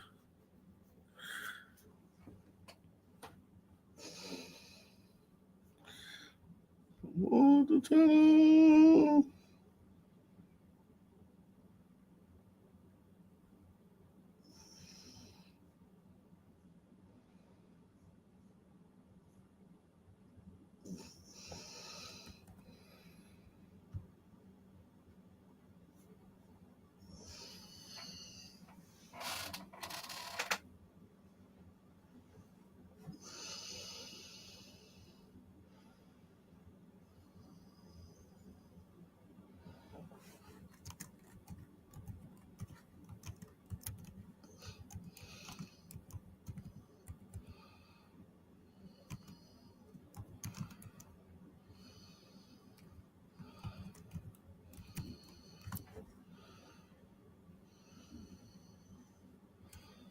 Man, I tell you, man.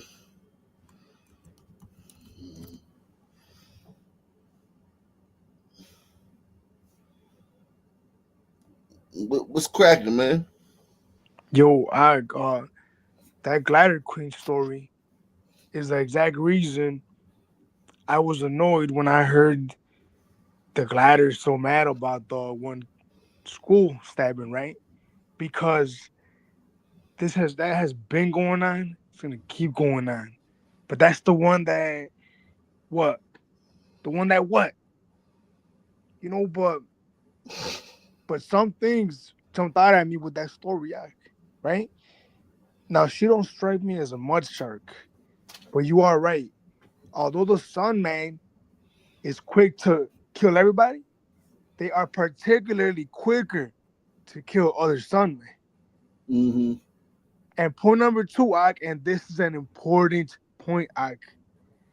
That Sunward jumped out of his car with a weapon in his hand, right? What does that remind you of? Nothing? Let me help you. Remember that sister with the green outfit on the highway in Chicago? Mm-hmm. What I told you the cops did with that one Sunward, with that one YN? The YN jumped out of the car with a weapon in his hand, right? The police responding Luckily, saw him, grabbed him, right? That young somewhere, like, he was liable to open fire on the expressway, right? Recklessly, probably kill some lady on her way to her kid's third birthday. You know what I'm saying, man? So look, man, where would we be without the fucking pigs, right? Like these sun words will run havoc out, right? If you think about it, the cops are to the sun words what like a strict parent is to a rebellious kid. Nah, they like a rumble strip or a speed bump. They like speed bumps because they definitely can't stop it all, but they can slow them down a little bit. But why is that Glider Queen one not garnering the same attention as the one stabbing? Why? Right, especially it happened in the same city. I happened mean, in Dallas. Yeah, I mean, there's so many Because whys. you know what right? that means? That would mean, hold on, that would mean there was 2 white people killed by black people in senseless homicides in that same Right. city. Yeah, there's so many whys. Act like, why in the fuck do we allow some people to say the nonsense they say? Why do some people get to bend over backwards to rationalize why that young Kang killed that white boy? You know, why as a society do we not say, okay, kid, sit down at the little kids table? Right. You feel me? Like it's so, I don't know what's more frustrating for me at this point. The son murders or the response, us The having lack to of sit and response. eat it. You know what's more frustrating, Wicked, is the fact that is the lack of glider response. That's the most frustrating. Here is sons are always going to be sons, but we have to have a response to son behavior. We need to have our separation from them, knowing how they are. Look, there's nothing to do about sons, but we can do some things about ourselves, and that is not tolerate their behavior. And look, I gotta go, but I want to say this last point, man. Some people, you cannot be both the violent offender and the victim. Yes, we can. It's the superpower. We mastered that. Yeah, we mastered that. Man, yeah. And this white couple, this is like they have to walk on tippy toes because they know if they say anything like when the father of Austin Metcalf, he said, "Who raised this kid?" Black people was mad. What you mean who raised him, man? He's from a 2-parent family, man. He got a cumulative GPA of 3.7. Yeah. He was captain of the football team.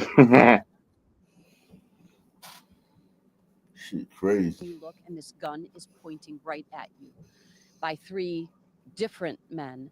Take it. Take everything. Take everything. Take everything. We had a beautiful dinner downtown, and left the dinner and came home, and very uneventful on the way home. Just pulled into the driveway, and when we pulled into the driveway, we just got out and started walking towards our front door as we do, 1,000 times before, and a car pulled up on the other side of the street. They, at first we thought it could be one of our friend, one of our son's friends. But as soon as we saw the doors open and 3 men rushing at us, Maybe it was. we knew something was very, very, different than this time. And they immediately were saying things like, "Give us everything you have," and we complied. That's, I'll say, how I was trained: is So give them what they calm. want. It's a gift, try man. to, keep the situation from escalating and give them what they want, and hopefully they leave. And there really was no other alternative, frankly. You know what's so troubling about this is the fact that these guys lived in the suburbs away from the city, and these fucking animals still follow them. Yeah, because they know they don't have nothing. Yeah, and You know, it's sad, man. We need gliders like this. What's that? We need gliders like this because they're they make societies run well, and they're calm about it, and it's sad. They complied, no attitude, nothing. It's fucking crazy. I'd like to hear their conversation in private between the Probably the two same. I bet victims. these. I bet you they all voted on Kamala. They don't strike me as Trump supporters. They strike me as Kamala. They voted Kamala. They probably voted for who's the man now? Well, no, Brandon they wouldn't Johnson. vote for the man. No, they wouldn't vote for the man. They would vote for the. They wouldn't vote for the man. They would vote for the governor Pritzker. They probably voted for Kim Fox for the county DA. Is she still in charge? Yeah. It's Fuck. scary. This is scary. Probably voted any Democrat, and you know what I mean. Like I just can't see these people. They're too. They they seem well Resigned. reserved. Yeah, they Yeah, seem well reserved. they're too They're resigned to saying the fact that this is their reality. They're not like fighting. They're not like incensed by this. This is outrageous what they had to deal with. That's outrageous. it's not the kid's fault. Yes, this is It's just like the weather. Yeah. Keep the situation from escalating and give them what they want, and hopefully they leave. And there really was no other alternative, frankly. Sure. And you were very, quick to be firm and clear. Like you hear it on the video, like take it, it's yours.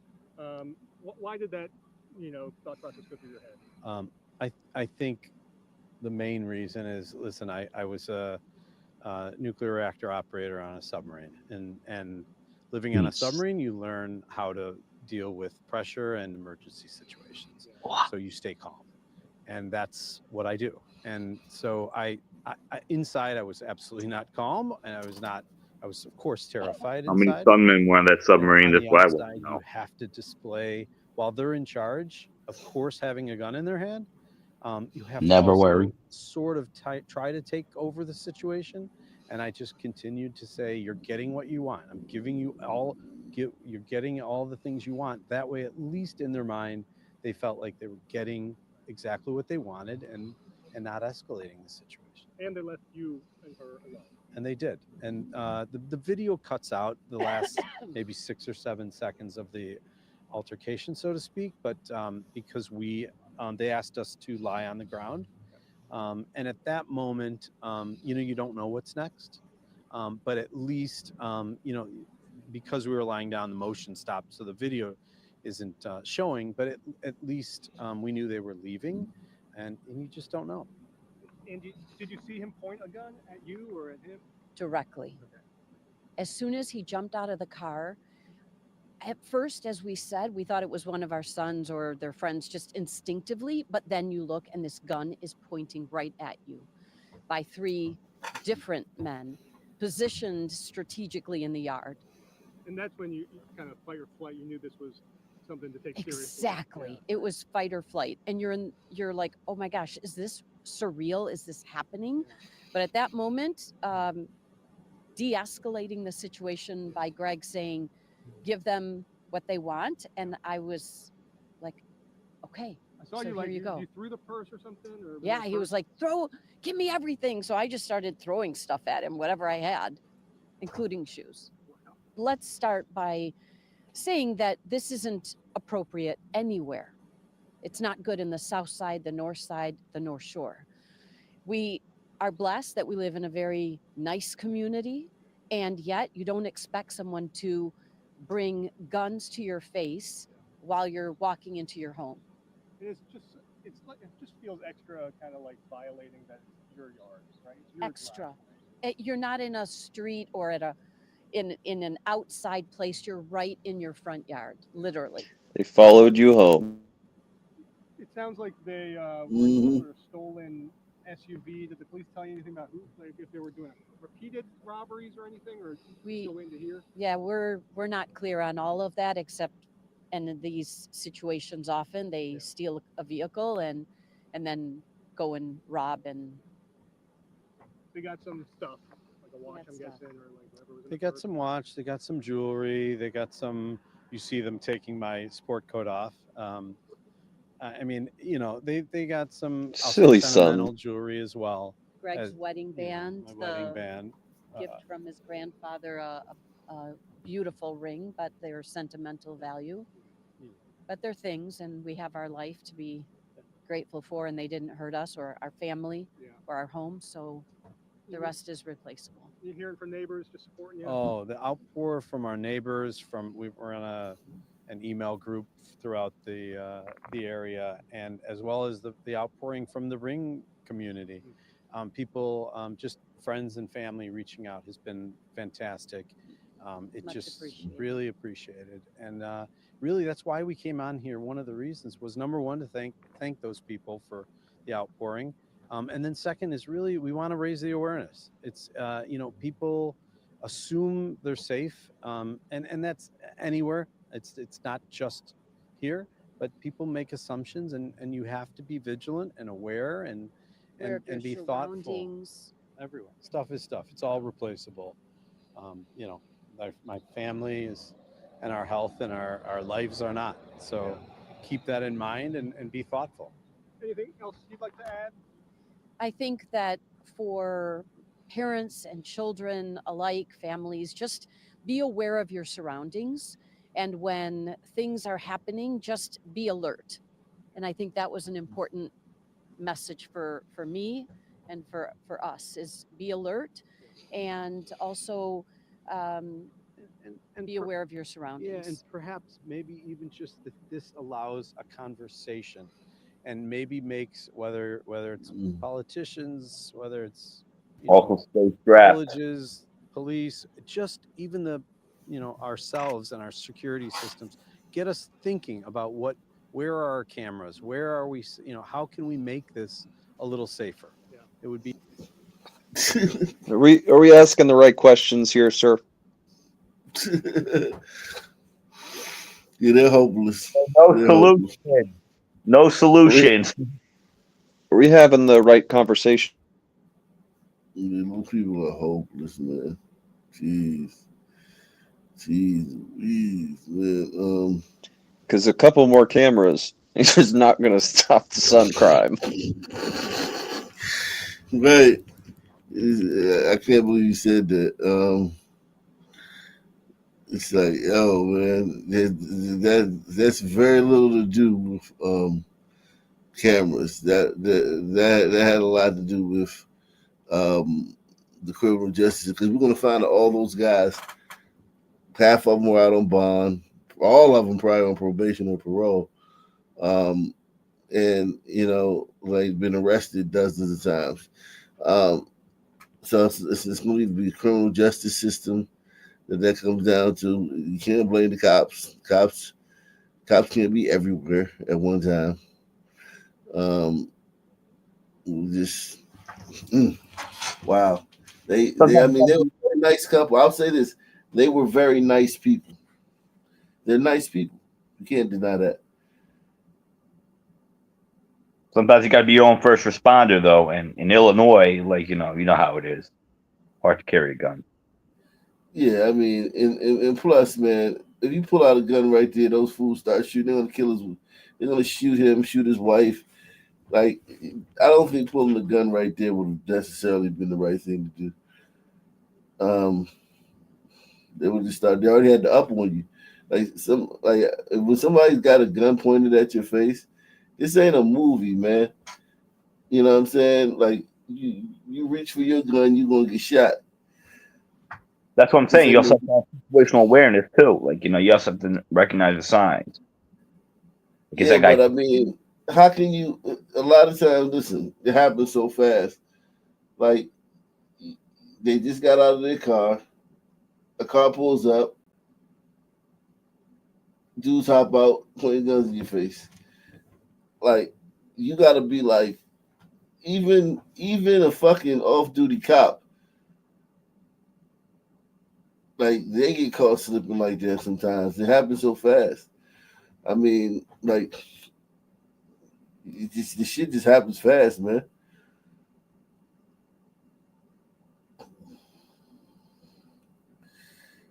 Let's see, what else is going on out here, man? In the in the world, man.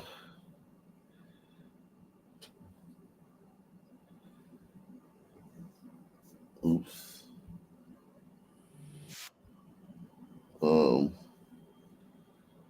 Let's see. It's the algorithm do it.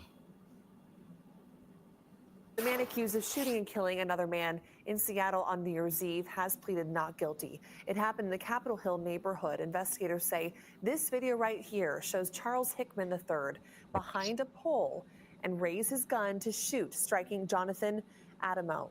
Police believe that he was likely not the intended victim. Sir, you're being charged by way of information with the crime of murder in the first degree, alleged to have occurred on or about December 31st, 2024. From the President of Rights and enter a plea of not guilty. And the plea of not guilty will be entered. Bail is set at $2 million. Hickman's next court date is May 8th. Wait, that glider sister did that? I don't know if it was a glider. I couldn't tell. They didn't show. That was the lawyer. The glider was the woman was his lawyer. I couldn't tell the idea. Oh, okay. Oh my God. Parents have probably seen these around before, these Orbeez toy guns, but the problem is sometimes these fake guns can look a little too real, and police in Chester want to make sure that nobody gets hurt. Steve. Well, or killed, because the Chester police now are working with the mayor and other city leaders here to come up with some kind of city ordinance, possibly if they're legally able to, especially as kids are breaking off the orange tips of these toy guns and then putting black tape or paint over these toys, giving them a too real look and putting the kids in too real danger of getting shot by someone firing real bullets, not pellets. Kids are painting the tire guns black.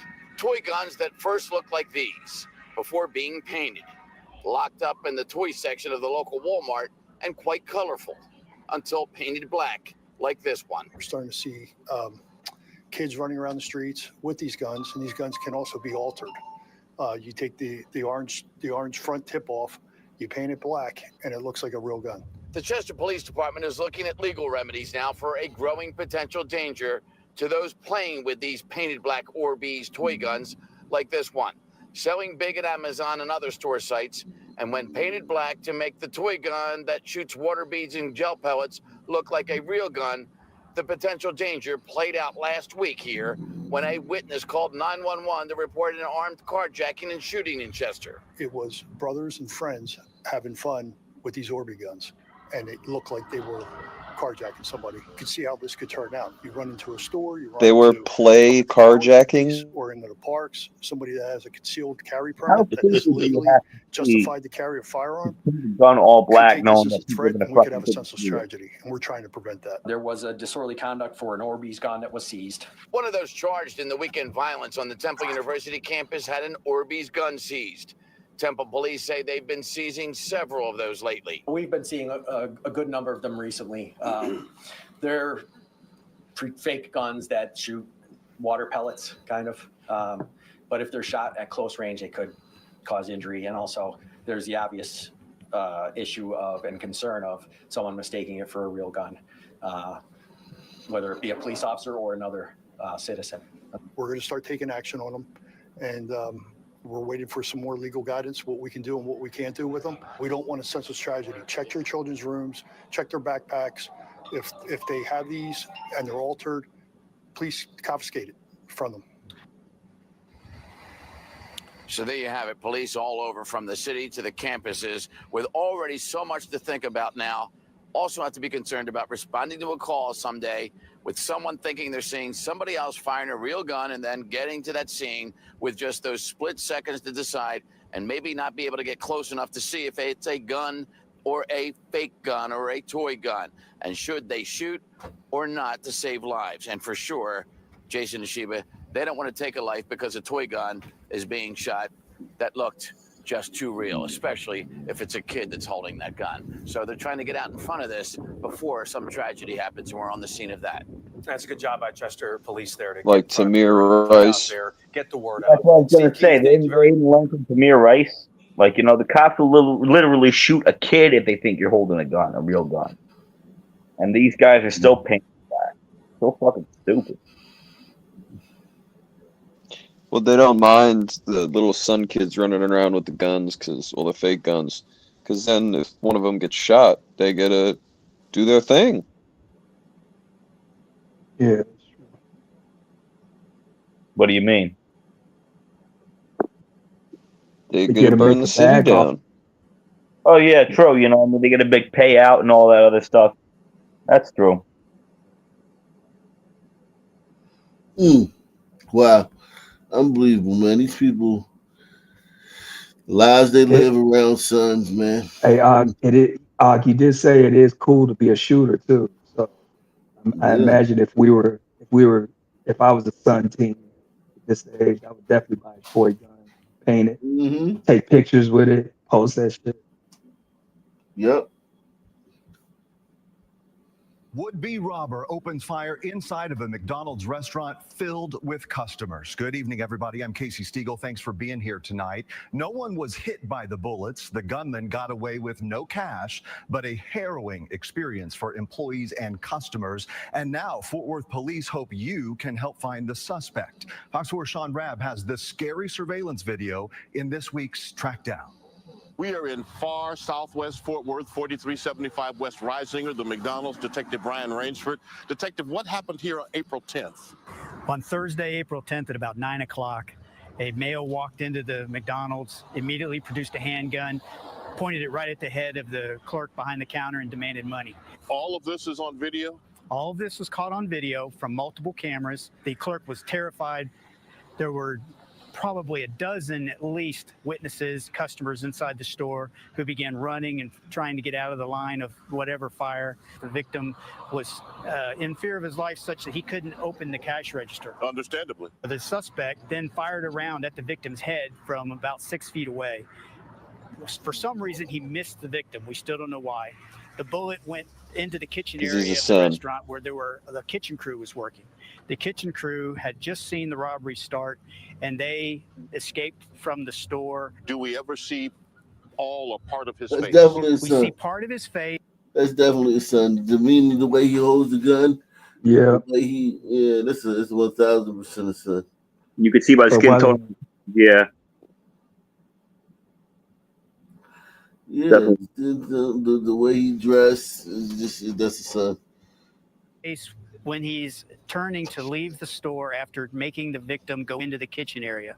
At that point, you can see that he's wearing a ski mask, but you can clearly see he's a black male. From his physical height, we believe he's 5'11" or 5'10" to 6'1". He is a slender build. We believe he's in his late teens to early 20s, and wearing a black running sweatsuit with white vertical stripes on the sleeves and the legs. He fires the gun. We believe he was using his left hand when he fired the gun, but he handles the gun with both hands while he's inside the store. Do we see enough of his mannerisms, his body, enough of his face even that if you know him, Detective? I think so. I think that based on when he turns around and you can see the ski mask and you see his face or his eyes and his movements, and we're asking the public's help in helping us identify this guy and get him off the street. How can folks reach you at the Fort Worth Police Department? They can call the robbery unit at 817-392-4469. You can remain anonymous. We just would like the information. Get at Fort Worth Police Robbery Detectives. Get at them. The number is on your screen right now. Help. Wow. Literally tried to end their life, shoot them. For what? Wow. All of this is like focused on son crime. This is without son crime, man, this place would be so much different, man. I mean, everything would be different. Everything. It'd be so boring. It would be a whole different. The local news would. They'd make less money. Yeah, I think they would be fine with that. I think they would be fine with that. This ain't worth it, man. Everybody can't go. Everybody can't go, man. Everybody can't come along with the trip. Sons, man, sons, we gotta hold on, man, to this white man, because if the other POCs get power, man, we in trouble, Jack. We are in trouble. Other POCs don't even like sons. Other POCs will treat them worse than they claim the gliders treated them.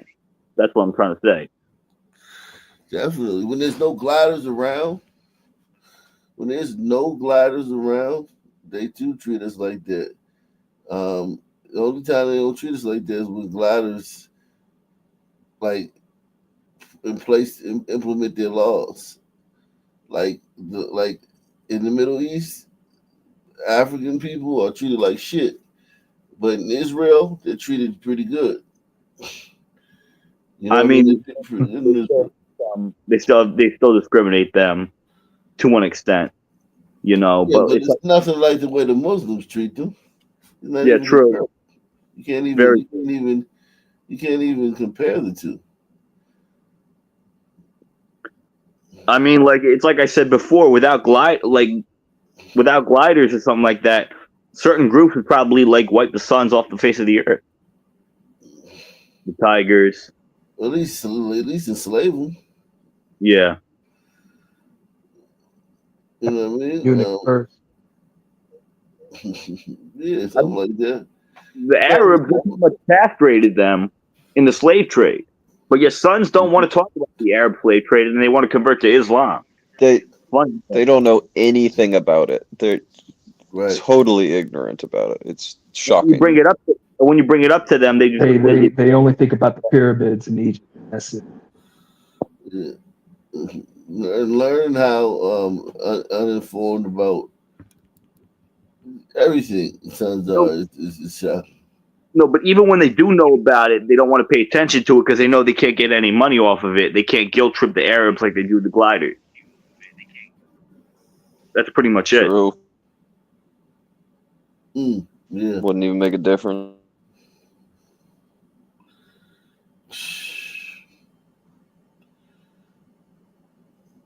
Let's see.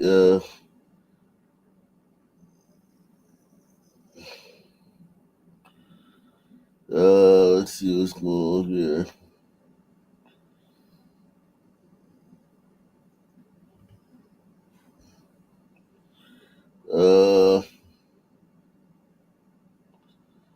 What is it?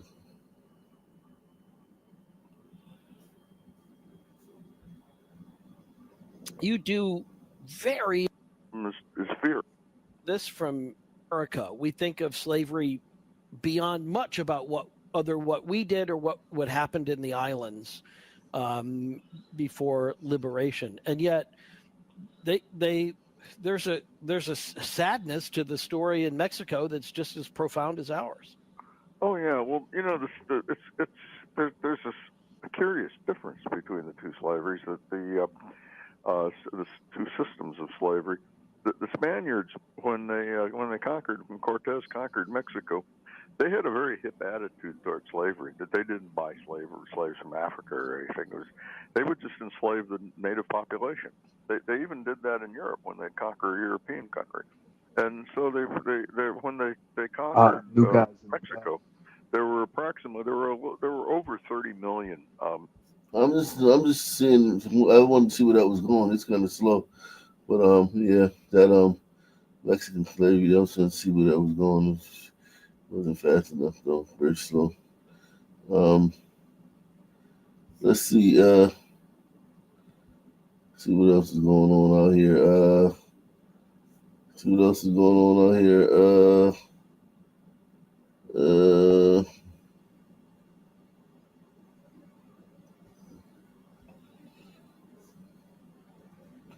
Let's see what's going on in DC, man. My buddy went viral, man. with a clip from him in his store. I got when you want to see what's going on in DC, man. Oh wow, wow, wow.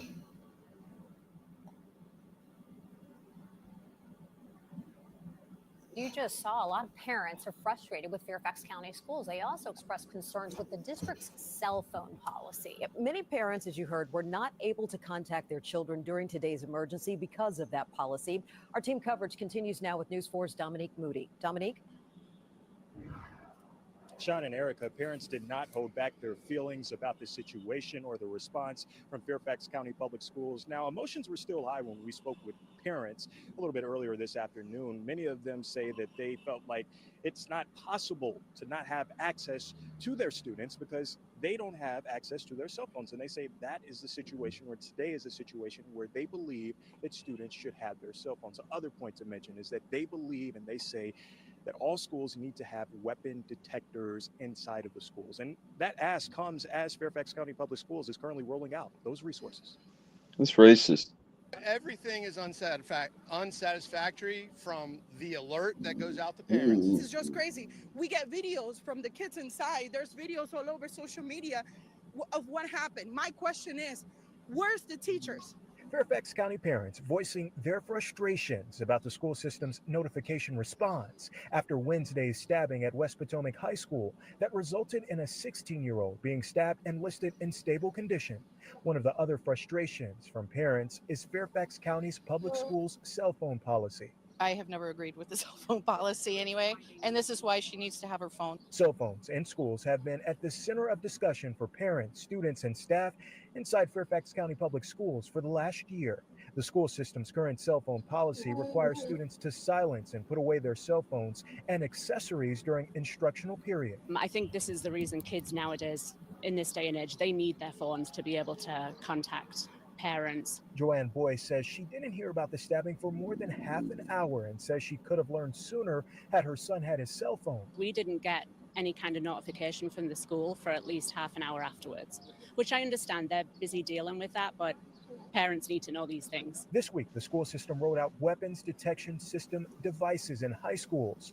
The pilot program is set to deploy 15 devices to randomly selected schools. They were not in place at this school this morning, but they were at another school in Fairfax County. I think the community supports FCPS in their efforts to enhance community, and I know the police department does as well.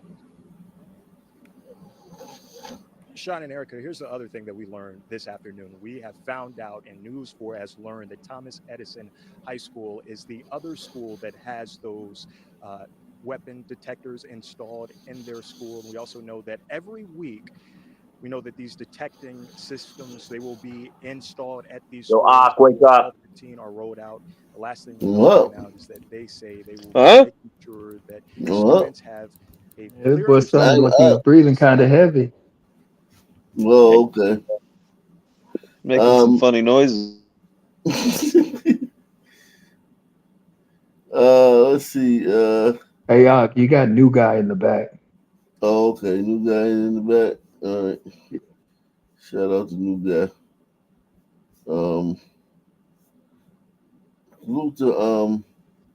Salute to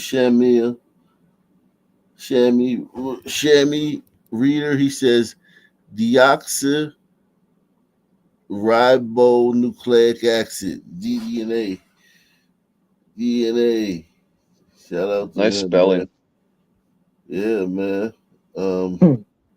Let's see what else is going on here in the DMV, man. So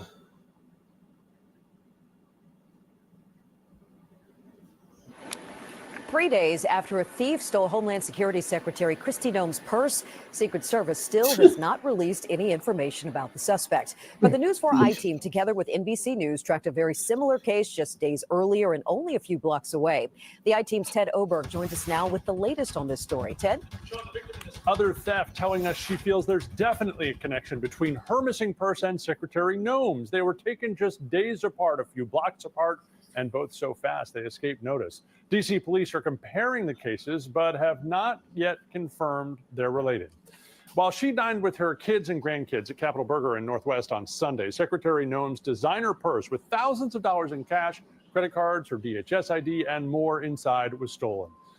We found this similar incident in D.C. police reports from April 17th, 3 days before. According to one of those reports, a Massachusetts woman told D.C. police her purse was stolen from a chair while she was eating at the Westin Hotel close by.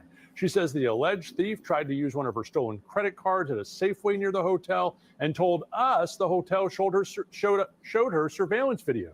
The suspect in her case was a white man in a dark-colored ball cap wearing an N95 mask, the same exact description of the suspect in Noem's theft, according to sources familiar with that investigation. My husband and son felt really glad that even the Secret Service didn't notice this gentleman taking her purse. So because they felt pretty badly that they didn't notice him taking my purse. It's too bad there's someone out there preying on, women who are just trying to have a nice dinner with their family. The Secret Service, which is investigating the Noem case, is not commenting. D.C. police aren't either, but the victim you just heard from, Jennifer, told NBC a detective called her shortly after we alerted D.C. police of the similarity between the two cases to ask a little more detail, including asking if she had any connection to politics. She doesn't. Secretary Noem has not commented publicly.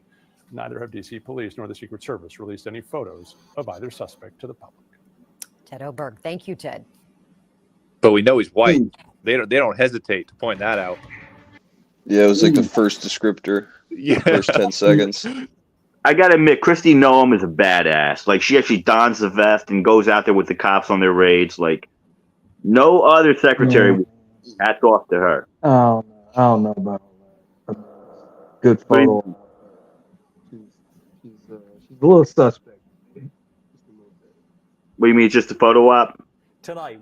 Well, I mean, I just think that she's just good on camera. I don't know if she's Your mic went very low. We couldn't hear you. No, I was saying I don't know if I'm fully trusting Kristi Noem on anything. I just think that she just looks good on a photo op. Okay. Tonight, we're learning more about the Northern Virginia teenager who was gunned down over the weekend. Alexandria police are now looking for the person who shot and killed DeAndre Jack. Officers found him in a parking lot with multiple gunshot wounds. Loved ones say the 19-year-old was killed 2 days before his birthday, and now they're looking for answers. News 4's Walter Morris has our story. He really was somebody that people, when they met him, they just connected to him because he just really did have that kind of light. Days after DeAndre Dre Jack's death, his grieving friends and family desperate for answers. Dre just loved anime and gaming, and he loved to be around his family. He was humble and shy, and I can't imagine why anybody would want to do any harm to him. Alexandria police say the 19-year-old died Saturday night after he was found lying in this parking lot on Canterbury Square with multiple gunshot wounds.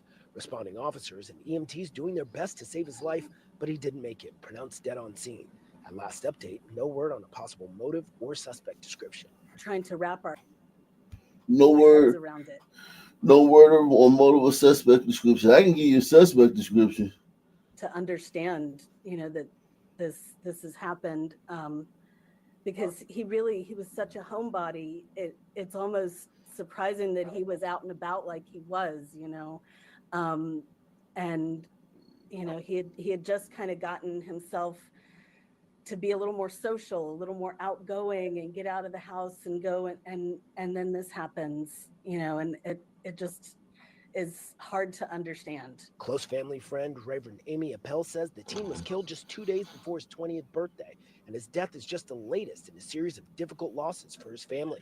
That's why she's organized this online fundraiser to help with the funeral expenses. We would like to really know what... Look at how much this kid got on his GoFundMe. Look at his GoFundMe.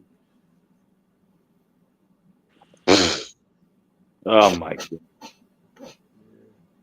That's pitiful. He needs some of that white. He needs some of that white blood on his hands for that white guilt. Yeah, some white person in the situation somehow, some kind of way. Um, yeah. Damn. Now to a story you'll only see on News 4. A DC murder case set for trial this week was suddenly dismissed last Friday when prosecutors told the victim's family they had lost faith in the evidence. DNA evidence, the U.S. Attorney's Office said, linked Kayvon Young to the 2010 murder of John Purnell. Prosecutors defended the evidence in motion after motion for 5.5 years while Young remained locked up in the D.C. jail. It was solid evidence until it wasn't. News 4's Paul Wagner has the story. Last Thursday, a jury had been seated here at D.C. Superior Court, and opening statements were scheduled for Monday. The daughters of John Purnell thought after 5.5 long years, as this case worked its way through Superior Court, they were finally going to see justice for their dad. And then they got a surprise call from the prosecutor. He said that there was some issues with the evidence that they had and that they were dismissing the case.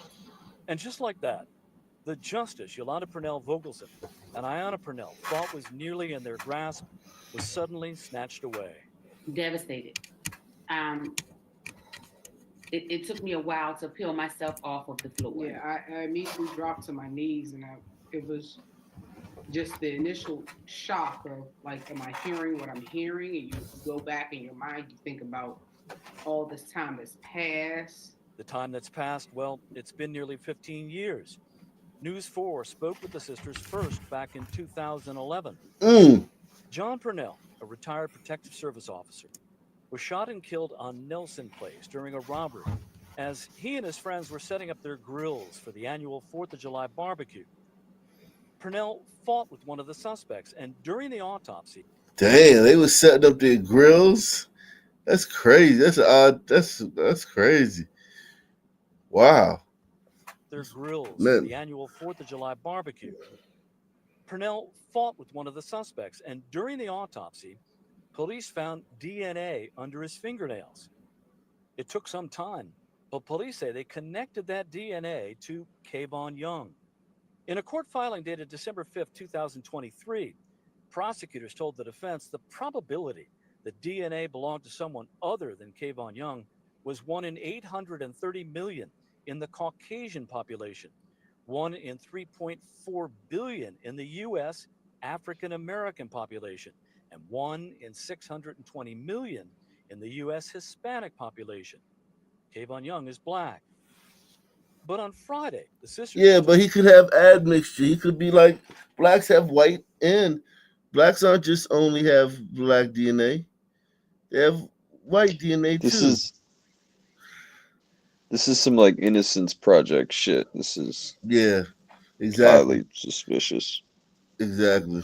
Told the government could no longer rely on those calculations. We are just as baffled and shocked and disappointed and devastated as. And they would love in every other Innocence Project bullshit case reversal. They would be for it. This is just the only one that they would be against ever. Every other one they would be for. Yeah, that's he true. didn't do it. That proved. They lock black men up for no reason. They proved. Yeah, all they do is lock black men up for no reason. Yep, this is the only one where they would be against it. As we don't know how this happened. The U.S. Attorney's Office has not responded to 4 requests for comment over the last 4 days. And that's not all. The remains of the DNA, called extracts, that were tested in a private lab have been lost. How can that happen? This is a situation of a murder case. And, you have the expectation that evidence will be maintained, that chain of evidence will be secure and maintained and with the utmost protocols. The sisters feel they need a miracle for the case to be refiled. They don't know who to blame. I don't know. someone has to be held accountable. Someone. The question is who. In the district, Paul Wagner, News 4. Wow, they do got away with murder. That's crazy. That's crazy. That is crazy. Yeah, they didn't even really they didn't even describe exactly why it wasn't admissible anymore. Like, you got to give us more detail than that. Yeah. Yeah, on some statistics. Only want to use statistics when it's in their favor, but when you look at the other statistics, they fucking get all butthurt. So wait, what happened? I wasn't really paying attention. This is very hard to just some man got killed 15 years ago, and he fought the attacker and had the DNA on his nails, and it said like basically it's this guy Kayvon, if it's even it's got to be Kayvon, because it said 34 billion. It's out of 34 billion, and it's only 9 billion people on the planet, so it's Kayvon, right? And then all of a sudden, 15 years later, they say they can't use the DNA. They can't use that sample because it's no longer those results. It's kind of like, yeah. I thought it was saying. I guess I wasn't really paying attention. I thought it was saying that like the DNA Tonight, was we're found learning more more about- likely in Caucasian populations, so the perpetrator was more likely to be Caucasian. Isn't that what they were trying to say? No, they said they were basically saying it's him, it's Okay. Kayvon. But I mean, if they was, see, the thing about it, everybody has multiple bloods. When you're black, you have multiple. I don't know how they do that though. We gotta look at that one day on how we gotta have to circle back to that one day. Like, how do they do that with mixed race people? Or does it even matter?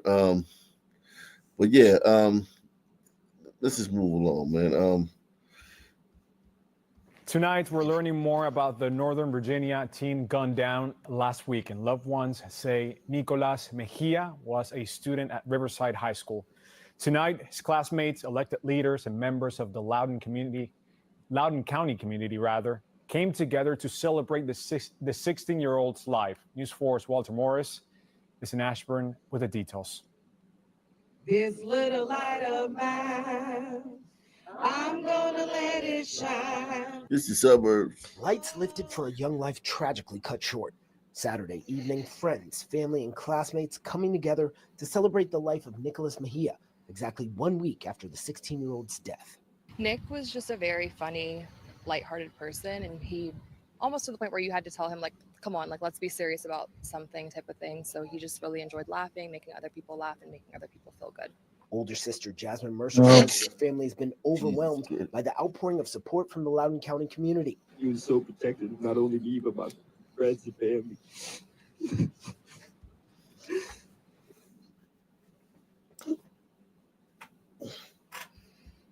There's nobody else that's gonna miss this guy like all of us. Several of the teen's friends fighting tears as they shared memories, joined by members of the clergy and elected leaders. He was someone you can always count on. He always put a smile on people's faces and made them laugh. This moving memorial organized in the same parking lot where Mejia died. Investigators say he was in the passenger seat as another teen drove last Saturday night when he came under the gun at a nearby apartment complex. According to court documents, prosecutors say the shooting was the result of a drug deal gone bad. And last Sunday, 19-year-old Fadlallah Muhammad arrested, charged with the murder. Fadlallah Muhammad. So he got killed by another goddamn probably a Horn African.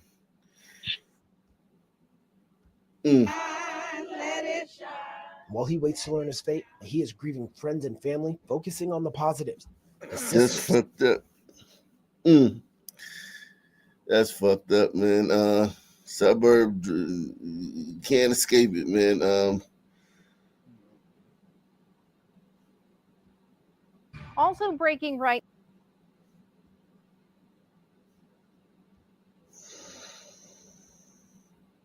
Also breaking right now, in a Birmingham homicide case, Shatise Jackson, a 30-year-old mother, is facing a capital murder charge after police say she ran over 27-year-old McKeith Bostic, the father of her children, during a gathering on Easter Sunday. And today she made her first court appearance.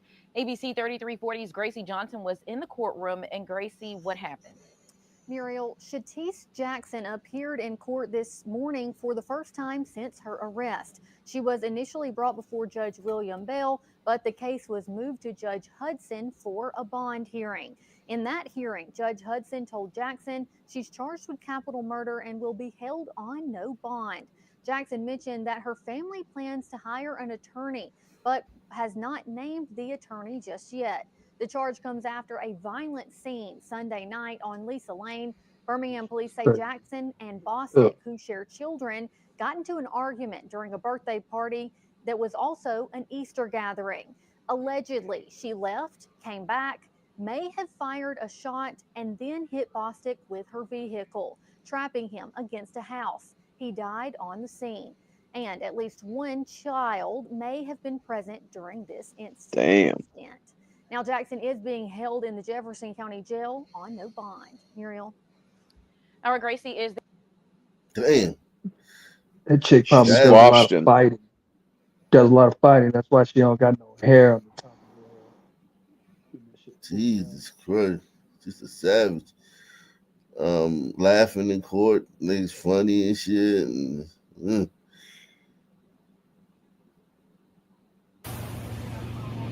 Harrowing final moments just about 24 hours ago, right here on this street corner. And you can see behind me that loved ones have been stopping by here all night, lighting candles and remembering this woman who people affectionately knew as Mama Z. Has been on this block for 40 years trying to make life better. But she died last night doing just that. Yikes. It was a sacrificial lamb that was sacrificed by someone that she has fed, by someone that she would have ran out that door for, by someone who she would have took up arms for, by someone who cared more than your own parents. By someone she would have protested the police for, by someone she would have blocked off traffic and protested and said defund the police if the fucking thug ass nigga would have fucking got arrested the wrong way or some shit. Yo, the sons, when they get behind the microphone with their pastor, like they truly are like a tribe of people. Mm-hmm. Yep. Just look at this woman died in a hail of gunfire. Old ass lady died in a hail of gunfire. They trying to like make it like it was something other than that. No, this old ass lady died in a hail of gunfire. Own parents. No snitching though. Those bullets that blew through Harlem cut down and killed an innocent grandmother, Zinnia Matei, a 61-year-old pillar of the community. Matei, or Mama Zini as she was known on the block, often ran toward the danger. Tuesday night, fearing her own grandson was in the line of fire, she did just that at 113th Street and Lenox Avenue. She loved this community with everything, with her everything. That's her grandson, Jerry and Jordan. He's safe, but now lost without her. She put smiles on faces. She helped kids. She helped people older than me, adults. But Yo, this Matei's is like family 30 tried though. to stop her from helping when it meant her own life was in danger. Every time they would get into something, she would try to be the person that would go and engage and try to de-escalate them. That's who she was. She was not afraid. Tuesday around 10:30, at least two gunmen shot at each other. One seen Lucky here to in this make it exclusive that video far. trying to escape on a scooter. Police caught the 23-year-old and found this gun nearby. Officials say they've been targeting the area, plagued by feuding gangs within the city housing complexes. The mayor railing against the justice system as the gunman caught has 18 arrests on his rap sheet. Last year, he was arrested for robbery, stabbing two people. Now he's back on the street involved in the shooting. Community activists and the victim's sister, a pastor, promising this murder will not be in vain. Her life was taken because she wanted to see change. So she ran towards the violence to see where's her at? Yeah, this is her right here. Died doing what she loved. Living in that community, man, being in the midst of the action with these young whippersnappers, man. And listen, nobody has to snitch. They caught the guy, good. But if they hadn't caught the guy, nobody would have snitched. Nobody would have turned him in. But that's good that they caught the guy. 18 arrests, stabbed 2 people during a robbery last year.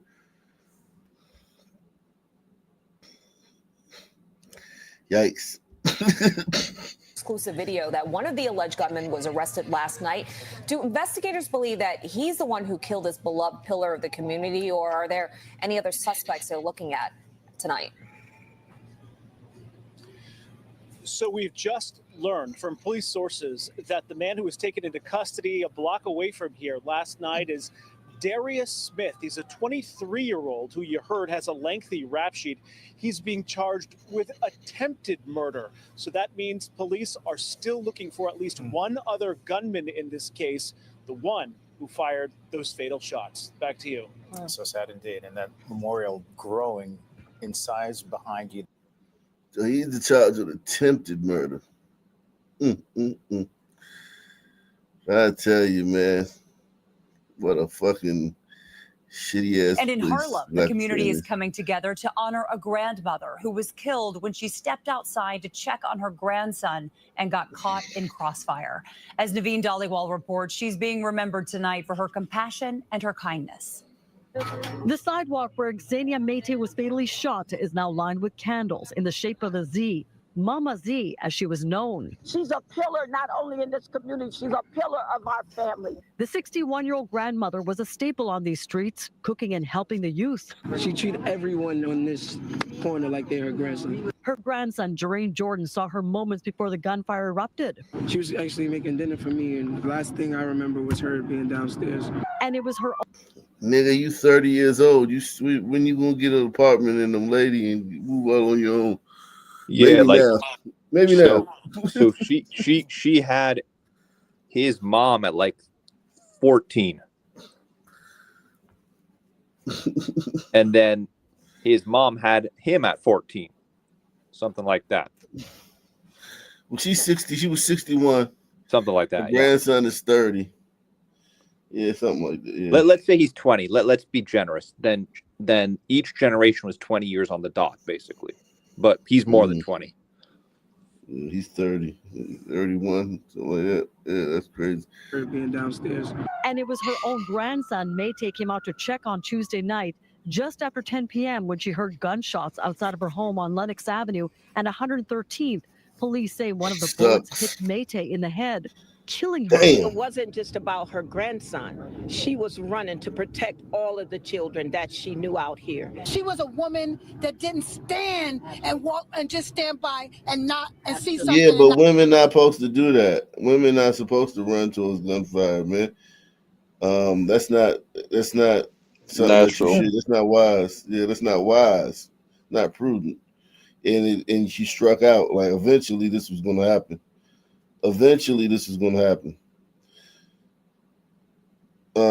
This is I get it.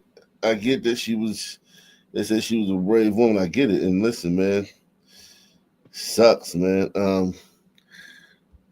Not say something. CBS News New York previously highlighted Mate's Harlem Deli as it was struggling during the pandemic back in 2020. It has since shut down. A woman dedicated to anyone she could help, taken away so unfairly. And now her family has this message for the gunman who is still out there. They're coming for you too.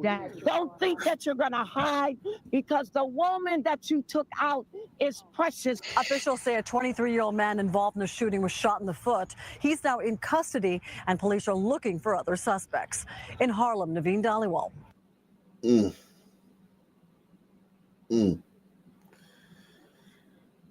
Make sure y'all support the channel via PayPal, Cash App, or the Super Chat, guys. These streams are not monetized, man. You got the guys that monetize these streams. A somber day at Mohawk College as dozens of faculty and students gathered today for a vigil to honor the 21-year-old international student that was shot and killed by a stray bullet on April 17th. Wow. A stray bullet. What a Killed this name. girl. Wow. Harsimrat Randawa. That's a common name in my country now, like shit like that. Yeah, definitely. I thought this was in Canada, like Mohawk College. Like this would, like Is the it? name would be found in Canada, but Is not it? what's happened to her because we don't have Is sons. it? Yep. Hold on. Seeing the This name might be. Hamilton too looks like it would be This might Ontario. be. This might be. Oh, yeah, maybe it is. Doesn't sound American. Because it This said is, yeah, I've never heard of it. Hamilton. It could be Hamilton, Michigan. No. No. Let's watch the story. She just lost her life, so it's very upsetting. I mean, Oh I yeah, never this is wished to CTV. Yeah, this anything, is Canada. but when I saw like it was her, me and my Patel, friends, we were all should be devastated. Harsimrat Randawa was remembered by friends who say she brought light into the lives of those who knew her and whose death still doesn't feel real. So she was one of the person who was very introverted, like shy kind of girl, but like I would say as a pure soul. Randawa had only recently arrived in Canada. Just a few years into her studies, faculty say her potential was just beginning to shine. We are really absolutely devastated about the loss of one of our students. Harsimrat was in the Occupational Therapist Assistant, Physical Therapist Assistant program down at our McMaster campus.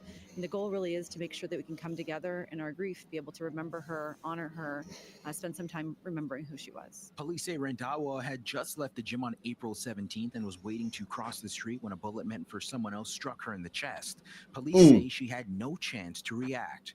The two vehicles that were involved in the shooting at the busy intersection of Upper James Street and South Bend Road fled the scene, but have since been recovered. With the assistance of the Toronto Police Service, the white Hyundai Elantra was recovered on April the 20th in a residential area in northwestern Toronto. That vehicle has since been towed back to Hamilton for forensic examination. On April 21st, the Hamilton Police Service executed a search warrant at a residence in central Hamilton where we recovered the black Mercedes SUV that was used in this homicide. Police say the two vehicles, a white Hyundai and a black Mercedes, were not stolen, and investigators say they're closing in on those responsible and are urging them to come forward. Hamilton police say they are reviewing surveillance footage and speaking to witnesses, but they're also asking I guarantee you some goddamn sun turds or some goddamn. It was definitely like a brown dude, I think, actually. Yeah. But Yeah. no, like this was like unthinkable even like 15 years ago. But there's just so fucking many of these people every single day just piling into the country. And yeah, like look at that first comment there. Like a lot of gliders are thinking that, but are unable to say it. Either black or brown. Yeah. It's unbelievable. Can you It's just guys even sheer own mass. handguns? Well, when has that ever stopped a black or a brown criminal? Like it's not Right. But you have tough gun So you laws, can't though, own like- handguns. You I think you can, but the laws are much tougher for sure. And not only like it doesn't really matter because the consensus of the glider population is to not have the guns anyways. Westminster Court today by video. It was a mostly procedural day for the accused, just setting dates for more video appearances later this summer. The men accused, Karanpreet Singh, Karan Brar, Kamalpreet Singh, and Amandeep Singh. All four of them are all. That's crazy. Karan Kamal. You thought I was making this shit up, didn't you? Aman. It's like me as a son, man. It's like I'm not afraid of any of these people. But these dudes are different though. Like they form gangs and stuff, and like like one-on-one, no one's gonna fight a son, man. We understand that, right? But gang on gang, like they're fucking dangerous people, and I do not want them in my country. Yeah, these are dangerous guys, and these ain't like the ones we see. You know what I'm saying? No, this is not a poo from The Simpsons. Yeah, no. Whew. Man, I had to change, man, up in Canada, man. Jesus Christ.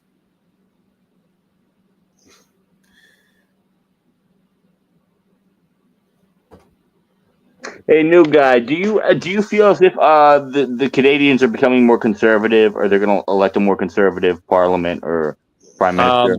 I mean, it's kind of like a misnomer in of itself because, like, but regardless, neither party is interested in stopping mass migration, so like it doesn't even make all that much of a difference. So, yeah, I mean, Why? like the conservative dude running, he's married to like an umbrella, so you can't expect him to have any sort of sympathy for white nationalism, even though his chick is pretty damn white looking. But same difference. He's on record saying immigration is great, and it's basically like this: liberals just want basically like a brown invasion, and the conservatives want like quote unquote merit based immigration. But like we know at the end of the day, there's no difference. So that paints the picture kind of the situation. But why they do just they want to want? hand out visas to everybody. Is it because like they need people like they need bodies to run the country to like do the jobs, or what is the rationale? What is their official reason? Yeah. All over the Western world, that rationale is the one that's used. But most people, I think, know it's kind of a bunch of bullshit. And especially if you look at the numbers, like immigrants are fucking tax leeches for the most part. Certainly the ones that are arriving, within the last decade or two in Canada. So, that's the stated reason. But honestly, man, nobody wants this shit. We're just, unable to make a big deal about it, basically. It's pretty much glider genocide is what it is. Effectively, yes. Hey, new guy, do the white Canadians believe that it's glider genocide? Like, what do you think? A lot of us definitely do, and I suspect even the liberal. It's kind of insane, like how the liberal ones will like come up with every excuse imaginable to justify it. So, like, at the end of the day, like you're gonna be forced to contend with it at some point, just out of the demographic makeup of the country. And I don't really know what's gonna happen, but I can't imagine any sort of resistance if I'm being honest, because you have to keep in mind, like, Canada is an amalgamation of gliders, right? Whereas, I don't know, the UK or France, there are like the indigenous people that don't necessarily see themselves as gliders, but see themselves as like French people that are, indigenous.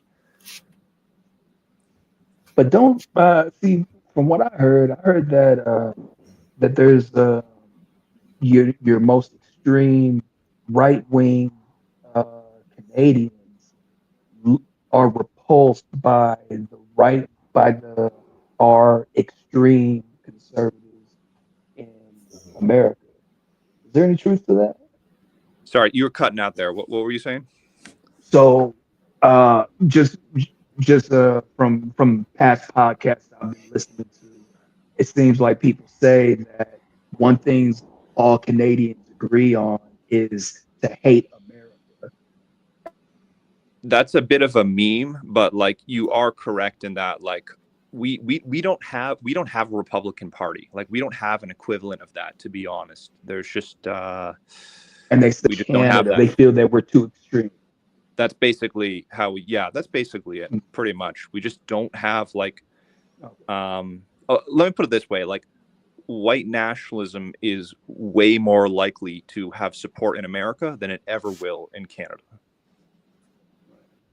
So y'all are like it's just like a more passive society and population, whereas compared to like American gliders, like you still have perhaps even more than 100 million like white gliders in America that like passionately see themselves as white and American and like a distinct group of people, and basically because a lot of white Americans, like, they love their country, whereas Canada, it's just like a bunch of faggots, basically, for the most part. It's just kind of how it is. Bunch of Charlie. It's been like that for a while. The Canadians are generally more friendlier, more peace loving, more, but they've had that glider society for a long time that they never really. deal with those other groups. We also like we never had blacks, right? So like it is quite insane. So I think up until the 90s, right, we had multiracial immigration, but it was in a lot smaller numbers. And then like at some point in the 90s, it jumped up like 4 or 5 times the amount per year. And so like just the change in the like even within my lifetime, it's been quite rapid. And we don't have sons here, right? So like we don't really like we didn't have like a taste for, you know, what a multiracial society would be like in the same way that like American gliders have had for hundreds of years, right? Yeah, because like there was none of that exposure. I mean, there was a son, a minority in Canada because former slaves would go to Canada to escape slavery back in the 1800s. But they were like literally like 0% of the population effectively. So they were insignificant. So yeah, so it's almost like we haven't had a taste of it, and then all of a sudden 20 years ago they basically just like nuclear bombed us with non-white people. So it's like it's a super quick change in a really small amount of time, whereas in America you've been dealing with Sun people for fucking forever. And that's what I'm saying, like, you know, like a lot of people like to say, oh, use the term prejudice, but it's not prejudice, it's not prejudice, it's post-judice. That comes from like that strong glider identity comes from, you know, understanding how other groups are and like, you know, seeing the differences firsthand. Well, even don't have that experience. Like the Europeans did to an extent because they had their colonies and all that other stuff, but Canadians, they were kind of isolated. Am I right? What were you gonna say? Yeah, but it's not like we needed to know that like colored people would be a bad idea to invite them into our country, because like keep in mind, before the Hart-Celler Immigration Act, effectively every single Western country in the world had like a white-only immigration policy, right? So we always understood that was the normal way to do things. It's only now where things are like literally inverted. But I don't know why. Just Canada is just more passive in general, and maybe that plays a part as to why it's in particular more susceptible to this type of stuff. But probably because y'all have no military. But I think like the same type of thing is going on in Australia. So yeah. those two countries would be the least likely place where you would see like white nationalism flourish, in my opinion. And you would see it most likely in America or a particular European state. Yeah, in Europe, the right is rising, though. It is rising. Yeah, I mean, well, keep in mind, again, like Europe isn't America. Like they see themselves as like, you're Norwegian or you're Swedish or you're French. You're not like a glider. You're a particular type of glider, right? So that might help to, because at the end of the day, they are the indigenous population, right? So that helps to kind of create a barrier between, you know, whites and non-whites. Whereas in America, it's not. It's kind of different. There's been many white groups over time that, you know, kind of formed an amalgamation, and in my opinion, that makes it more susceptible to these types of non-white immigration policies. I mean, it lends credence to the argument that, oh yeah, well, you guys were immigrants, so we can immigrate. We can immigrate too, but they neglect the fact that those glider immigrants were not immigrants; they were settlers, and they were the ones who made America what it is. Like if gliders didn't come over here, like nobody else would have wanted to come to America.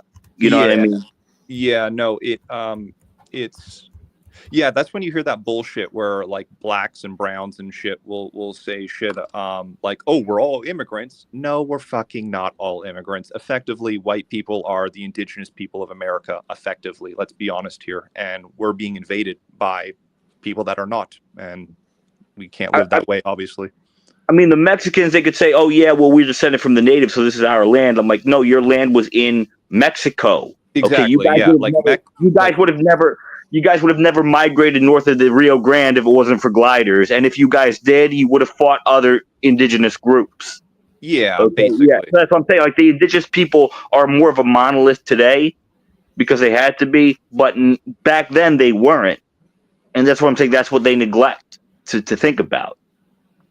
Yeah, and Mexicans acquired an identity just like gliders did over the hundreds of years of colonialism, and their identity is one of a mestizo genetic population that speaks Spanish, and that's cool and all, right? So I see them as like the indigenous people of Mexico, whereas gliders are that to America. Like, we are America. It's in our DNA, basically. I wouldn't consider mestizos indigenous. Doesn't mestizo pretty much means they're mixed? When I think, yeah, that's what mestizo means. But what I'm saying is, like, mestizos are the overwhelming majority of Mexico. So for that reason, they may as well be the indigenous population, because they are the majority. I get it. After the settlement and all that. And yeah. One of the things you said definitely rang true about, like, if the gliders didn't settle in USA, in the States, that they wouldn't be able to migrate up there because they would have to fight with other indigenous tribes. And I do notice in Nevada, or at least in Reno, the Washoe don't really get along with Mexicans over there. I did notice that. The Washoe tribe. Right. I mean, man, I wish we had like a Native American on the AUK panel and like get their thoughts and ideas on the demographic changes and how that would affect them, the group of people. I'm honestly curious, because I get the feeling that, like, these people don't fucking like this shit either. Because look at it this way. Gliders we're the founders of Canada, right? And if we're invaded by a bunch of Arabs and Indians and we go extinct, then that's bad, obviously, right? Okay, fine. But if you look at it from the native perspective, like, their population is way, way, way smaller. So that means they're way, way, way more vulnerable to this type of replacement migration. So there's no reason that I would imagine that they would think it's a good thing. New guy, can I cut you off? I just want to say this. I just want to make one point. Going off of what I was saying before, I said before in another show, is like, these other groups, they're not altruistic the way that gliders are. Like, as much as the Native Americans want to complain about genocide and we were replaced and all that, their numbers were never that big in America, and they only died through disease. I mean, there was nothing intentional. But overall, a lot of the indigenous groups that the gliders came in contact with wanted to adopt the glider lifestyle, the glider technology, and all that. They wanted to integrate, more or less. You know what I mean? And they were able to live very well with the gliders or under the gliders. But if the Sandmen come, or the Patels, or the Tigers, or the Suns come in, like, they're not going to get any of that. Yeah, exactly. Like, if you're going to be, like, invaded by a population, you probably want them to be gliders, because they're going to be the most likely to treat you fairly. Right. Without a doubt. Hey, Ak, yeah. I did some intel gathering. I looked up Ashley Long. I got to say, she seems wholesome, because she's really hard to find in social media. But I did find her Facebook profile, and when I looked at her friends list, dun dun dun. Yeah, she got some characters in there. I'll just say that. As friends, she's got some interesting characters. I mean, the way that situation popped off, that was Slim Man behavior. Glider dudes don't act like that. Yeah, she's got Pookies and Ray Raises. God, is that even a term people still use anymore? Yeah, it's fine. She's got Pookies and Ray Raises friends. She even has what do people call them? The Keishas as friends in there as well. Yeah, and that's what happened to her. So yeah, like, it just proximity. When that white guy, the guy, whoever was with her, he was looking for trouble, or he was behaving recklessly. And when the guy popped out with the gun, he'd have been better off just saying, "Hey, man, look, man, I'm sorry." Da da da. Said he reached in her purse, pulled out a gun, All these right next to him started firing at the guy. The guy fired back, and they both got hit. Of course, she died. Very, very, very, Yeah, very sad situation. When I read that, I was like, why the hell did he put his hand out to brush his hand on while the vehicle is moving? That's what I didn't understand. Because he didn't give up. He probably was showing off, or probably drunk, or probably didn't give a fuck. Okay, Being an asshole. Okay, the drunk part I can being an probably give a asshole. pass on that, but outside of that reason. Yeah, but a stuntman will kill you for that. Oh, of course. So you got to be careful of doing that, because in a place where there's like Dallas, where there's like 50% of the population. I was trying to avoid bumping into a stuntman. When I used to live in East Oakland, I was riding the Alameda County Transit. Believe it was bus 19. Anyways, and I was trying to, move out of the way. Somehow I still accidentally bump into the guy. He got in my face. He wanted smoke. I kind of did a son thing. And what I did is, as soon as he turned his back on me, and as he was going down the steps, I kicked him right in his back, and he landed on his front side. But that's also where I got snitched on too, when someone said, "Yeah, I'm the one who did it." But yeah. But I was lucky not to get sent to DVI for that. Yeah, you're lucky he didn't fucking kill you, dude. I think that's where you're lucky. He wasn't getting up. No, he landed right on his face. He wasn't going to get up for a while. Okay, so you're one of those, like those thug gliders, the mythical thug glider. I'm a tiger glider, but yeah. Okay, all right, okay, gotcha. Yeah. I was about to say, you said sun move. I was like, shit, you ain't come back and kill nobody whenever they told you to leave. Well, the thing was, like, I was trying to get up off the bus, and he turned his back, and I just used it as an opportunity. It's messed up. It's not something I'm proud of, but I will say, sons love to fuck with Asian people too. They really do. Oh yeah. Oh yeah. yeah. I'm sure, but at the same time, it was just me recently moving there from Queens, and I kind of brought that mentality from. I tried not to, but I brought that. But I am originally an LA kid, but I do have ties to both New York and LA. Yeah, those are two Asian centers, man. California and New York. It's probably where I would bet probably 50% of all the Asians in the country live in California and New York. I don't live in any of those states anymore, but yeah. But I will say this. I noticed there is a difference in temperament between FBAs and like the Horn of Africa, I guess would be the term. I did a stupid move where I parked my car where I shouldn't have, and it ended up blocking the owner of the vehicle from getting out.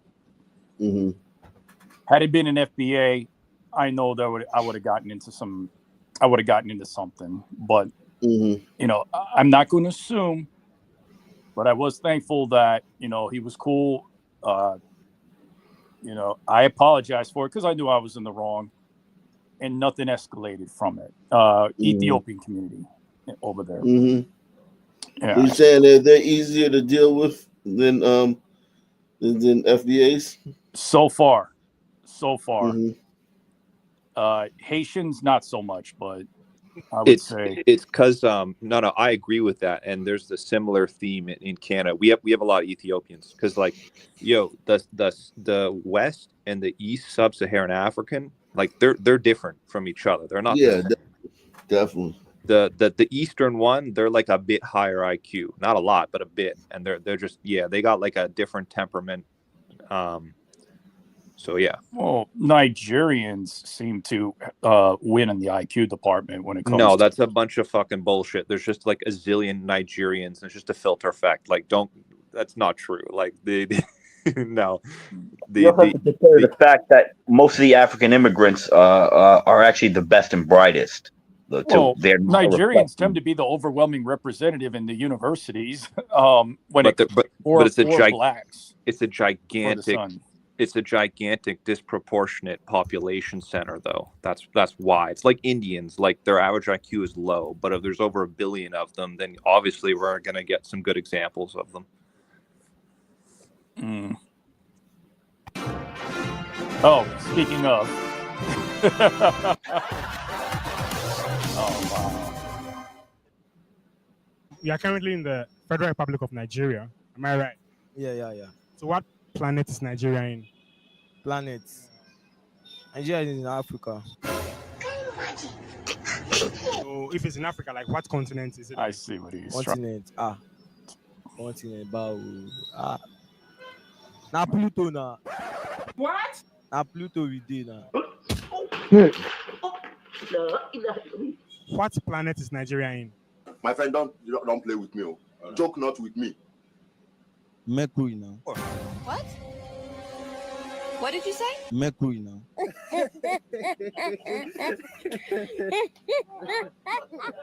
What about like Africa?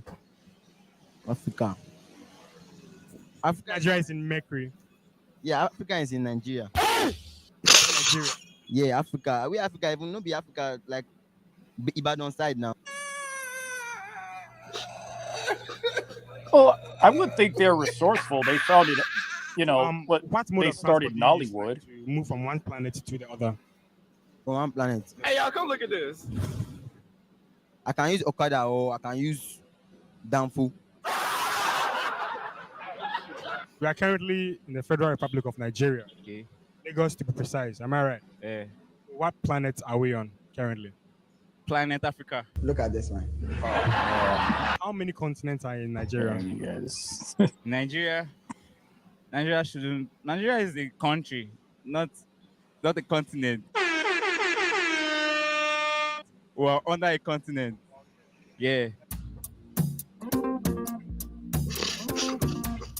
We are currently in Nigeria, the giants of Africa. Yeah. What planet is Nigeria in? It's homie wearing a Korean characters on Nigeria his is in the shirt. midst of the capital of Anambra. What you say? Look like homie's wearing a Korean characters on his shirt. Is he working for a Korean company in Nigeria? The hell? Nah. I don't even think it's that deep, bro. All right. Yeah, you trying. He went, my man went all the way to. I don't think this guy is working for Koreans, man. I don't think no Koreans hire this guy, man. Nigeria is in the midst of the capital of KB Anambra. is in the back. You know, we are in the Federal Republic of Nigeria. Yeah.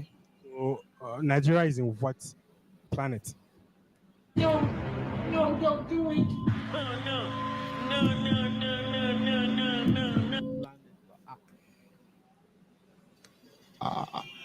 Focus. Nigeria is in what planet?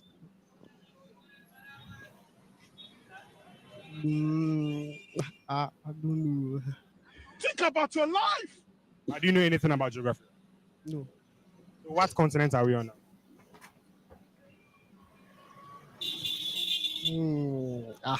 So you are going far. I think we need to think our future. So Nigeria is in what planet? In what planet? Earth. Now, Earth, of course. All right. Hey. Oh, correct, sir. So Nigeria is in what continent? Continent. In what continent? That is in Africa.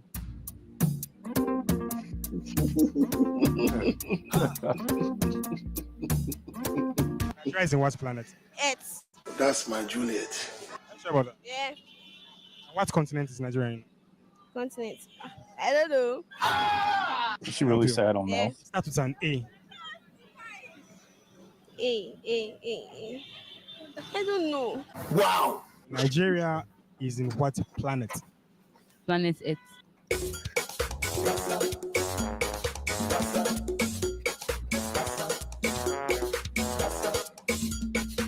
So it's in what continent then?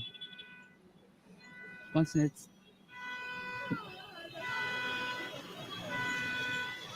Africa. Give it up. How many continents are there in Africa? 7. 7 continents in Africa. Nigeria Wow. is in what planet? Nigeria is in planet Earth. Are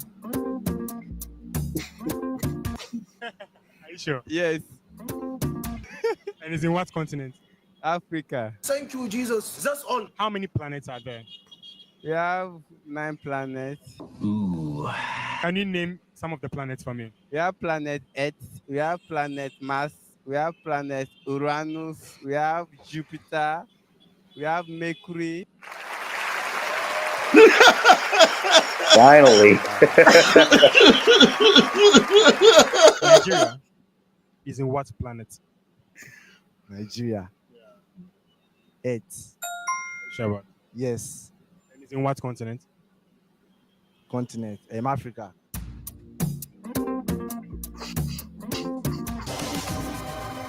Hey guys, it's yours truly, the boy, Iman Boy, the Street King. I'm the number one. I know you're enjoying today's fire episode, but before we head into the I can see Tariq, KB is in the back.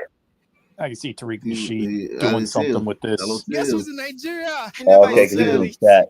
Sorry. Oh, Ghana. Wow, guys. Trust me, you're going to have fun. For them?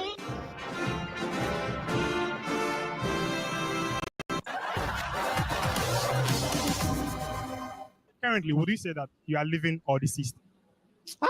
God will see us. I get disease plenty. Think about your life. What's your status currently? My status. It's getting tensions now. I be relationship. Relationship. Yes, I be relationship. I have gonorrhea. What I have leprosy. This man. I have fever. I think you have malaria. Population of Nigeria is like 200 million plus people, right? Yes. So how many people out of the 200 million are living and how many of the people are deceased? Look at this. Somebody come look at this. Out of that 2 million. 200 million. 200 million, ba. 198 million are diseased. What the f? 6 million people are living. No, inside that 2 million. You still get. To be fair, deceased and diseased sound kind of the same, though. Oh, yeah, disease. he thinks he's talking about disease. He thinks that's still like And he thinks over 95%. I don't know what percent, but at least 95+% of the population. 99%. 99% of the population is diseased. That's 1,000 will be diseased. Over 99% of the population in Nigeria are deceased. No, 99.1. 9.1. 99.1 are diseased. Told you. that are diseased. When was the last time like you went to check your health status? Health. That one last year. Last year, yes. I know they get health issue. Now my God, he saved me. Your God has saved you. Yeah. The Lord we serve. Are you living or deceased? I'm deceased. So we don't have the capacity. Are you living or deceased? Living or deceased? Yeah. Bro, I'm not deceased. I'm living. Okay. I'm reality. But when it comes to sick, as much as we are flesh, bone, we working every day. So we stress every time. You must take drugs, not drugs you used to misbehave. I'm in tap. So when you take tap on everything, you relax. Normally, you must get better. You only you waka come. Okay, continue. You have a lot of supplement in Nigeria. We using you the job, bro. The current population of Nigeria is over 200 million people. Oh, right. We know a lot of every day. Here we go again. According to government, if to say you help the American others, maybe they are still assisting or not. Because we have a lot of people that is outside, they have more than human being. You don't have future here. But nobody know them. I can say I'm the one because I see my people in Ghana. Think about your life. I see Nigeria as an African. So I'm proud of that. But one thing I know. Here we go again. About what you just said. I can say it's only Nigeria. Don't let me lose. Bring me back. Because I'm high. You're supposed to be a dinner man, serving dinner to the students. I'm not drinking, but I'm high because I'm exciting. Okay. So there are 200 million people in Nigeria, right? Yes. So out of those people, how many people are living and how many people are deceased? If we are talking about that, I cannot tell you actually this because I'm not a doctor. Oh my goodness. Because doctor tells all those things, and the one person, he just just say holy. Okay, calm down. He is the only one can give you the assurance of the people that is have normal base bottom men do bolo. I can't even understand a word this guy's saying. Mendus that is not okay. Medulla oblongata. Or blancata that is not okay. I think that something is definitely wrong with your medulla oblongata. It's only him, but he doesn't show himself. But when you see him, you know he's arrived with two people to do good for you. Lagos, Nigeria, Ghana people, like I'm feeling you. Come on.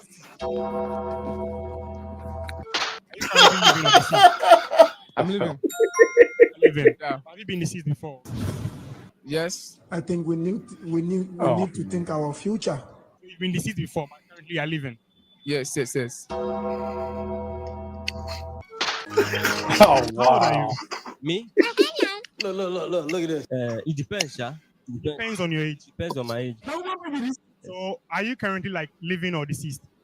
Yes, I'm a disease. I get disease, plenty disease for my body. Oh. You have plenty diseases. A lot of disease. You go see if you check my body now, you go see coronavirus. I'm not surprised. You go see fever. He's talking disease.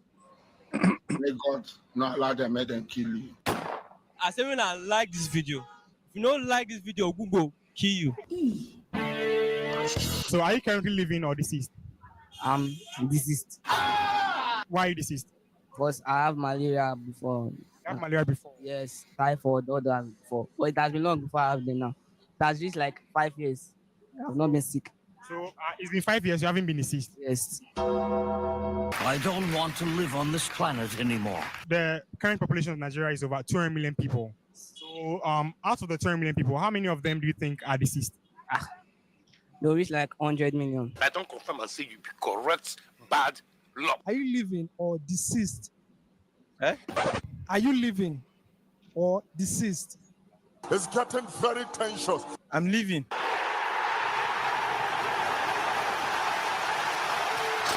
Are you currently living or deceased? Currently living. Currently living. But you've been deceased before? Yeah. Currently you are living? Yes, sir. Man. Yeah. Well, who was saying that? Who was saying about the Nigerians? That was me, man.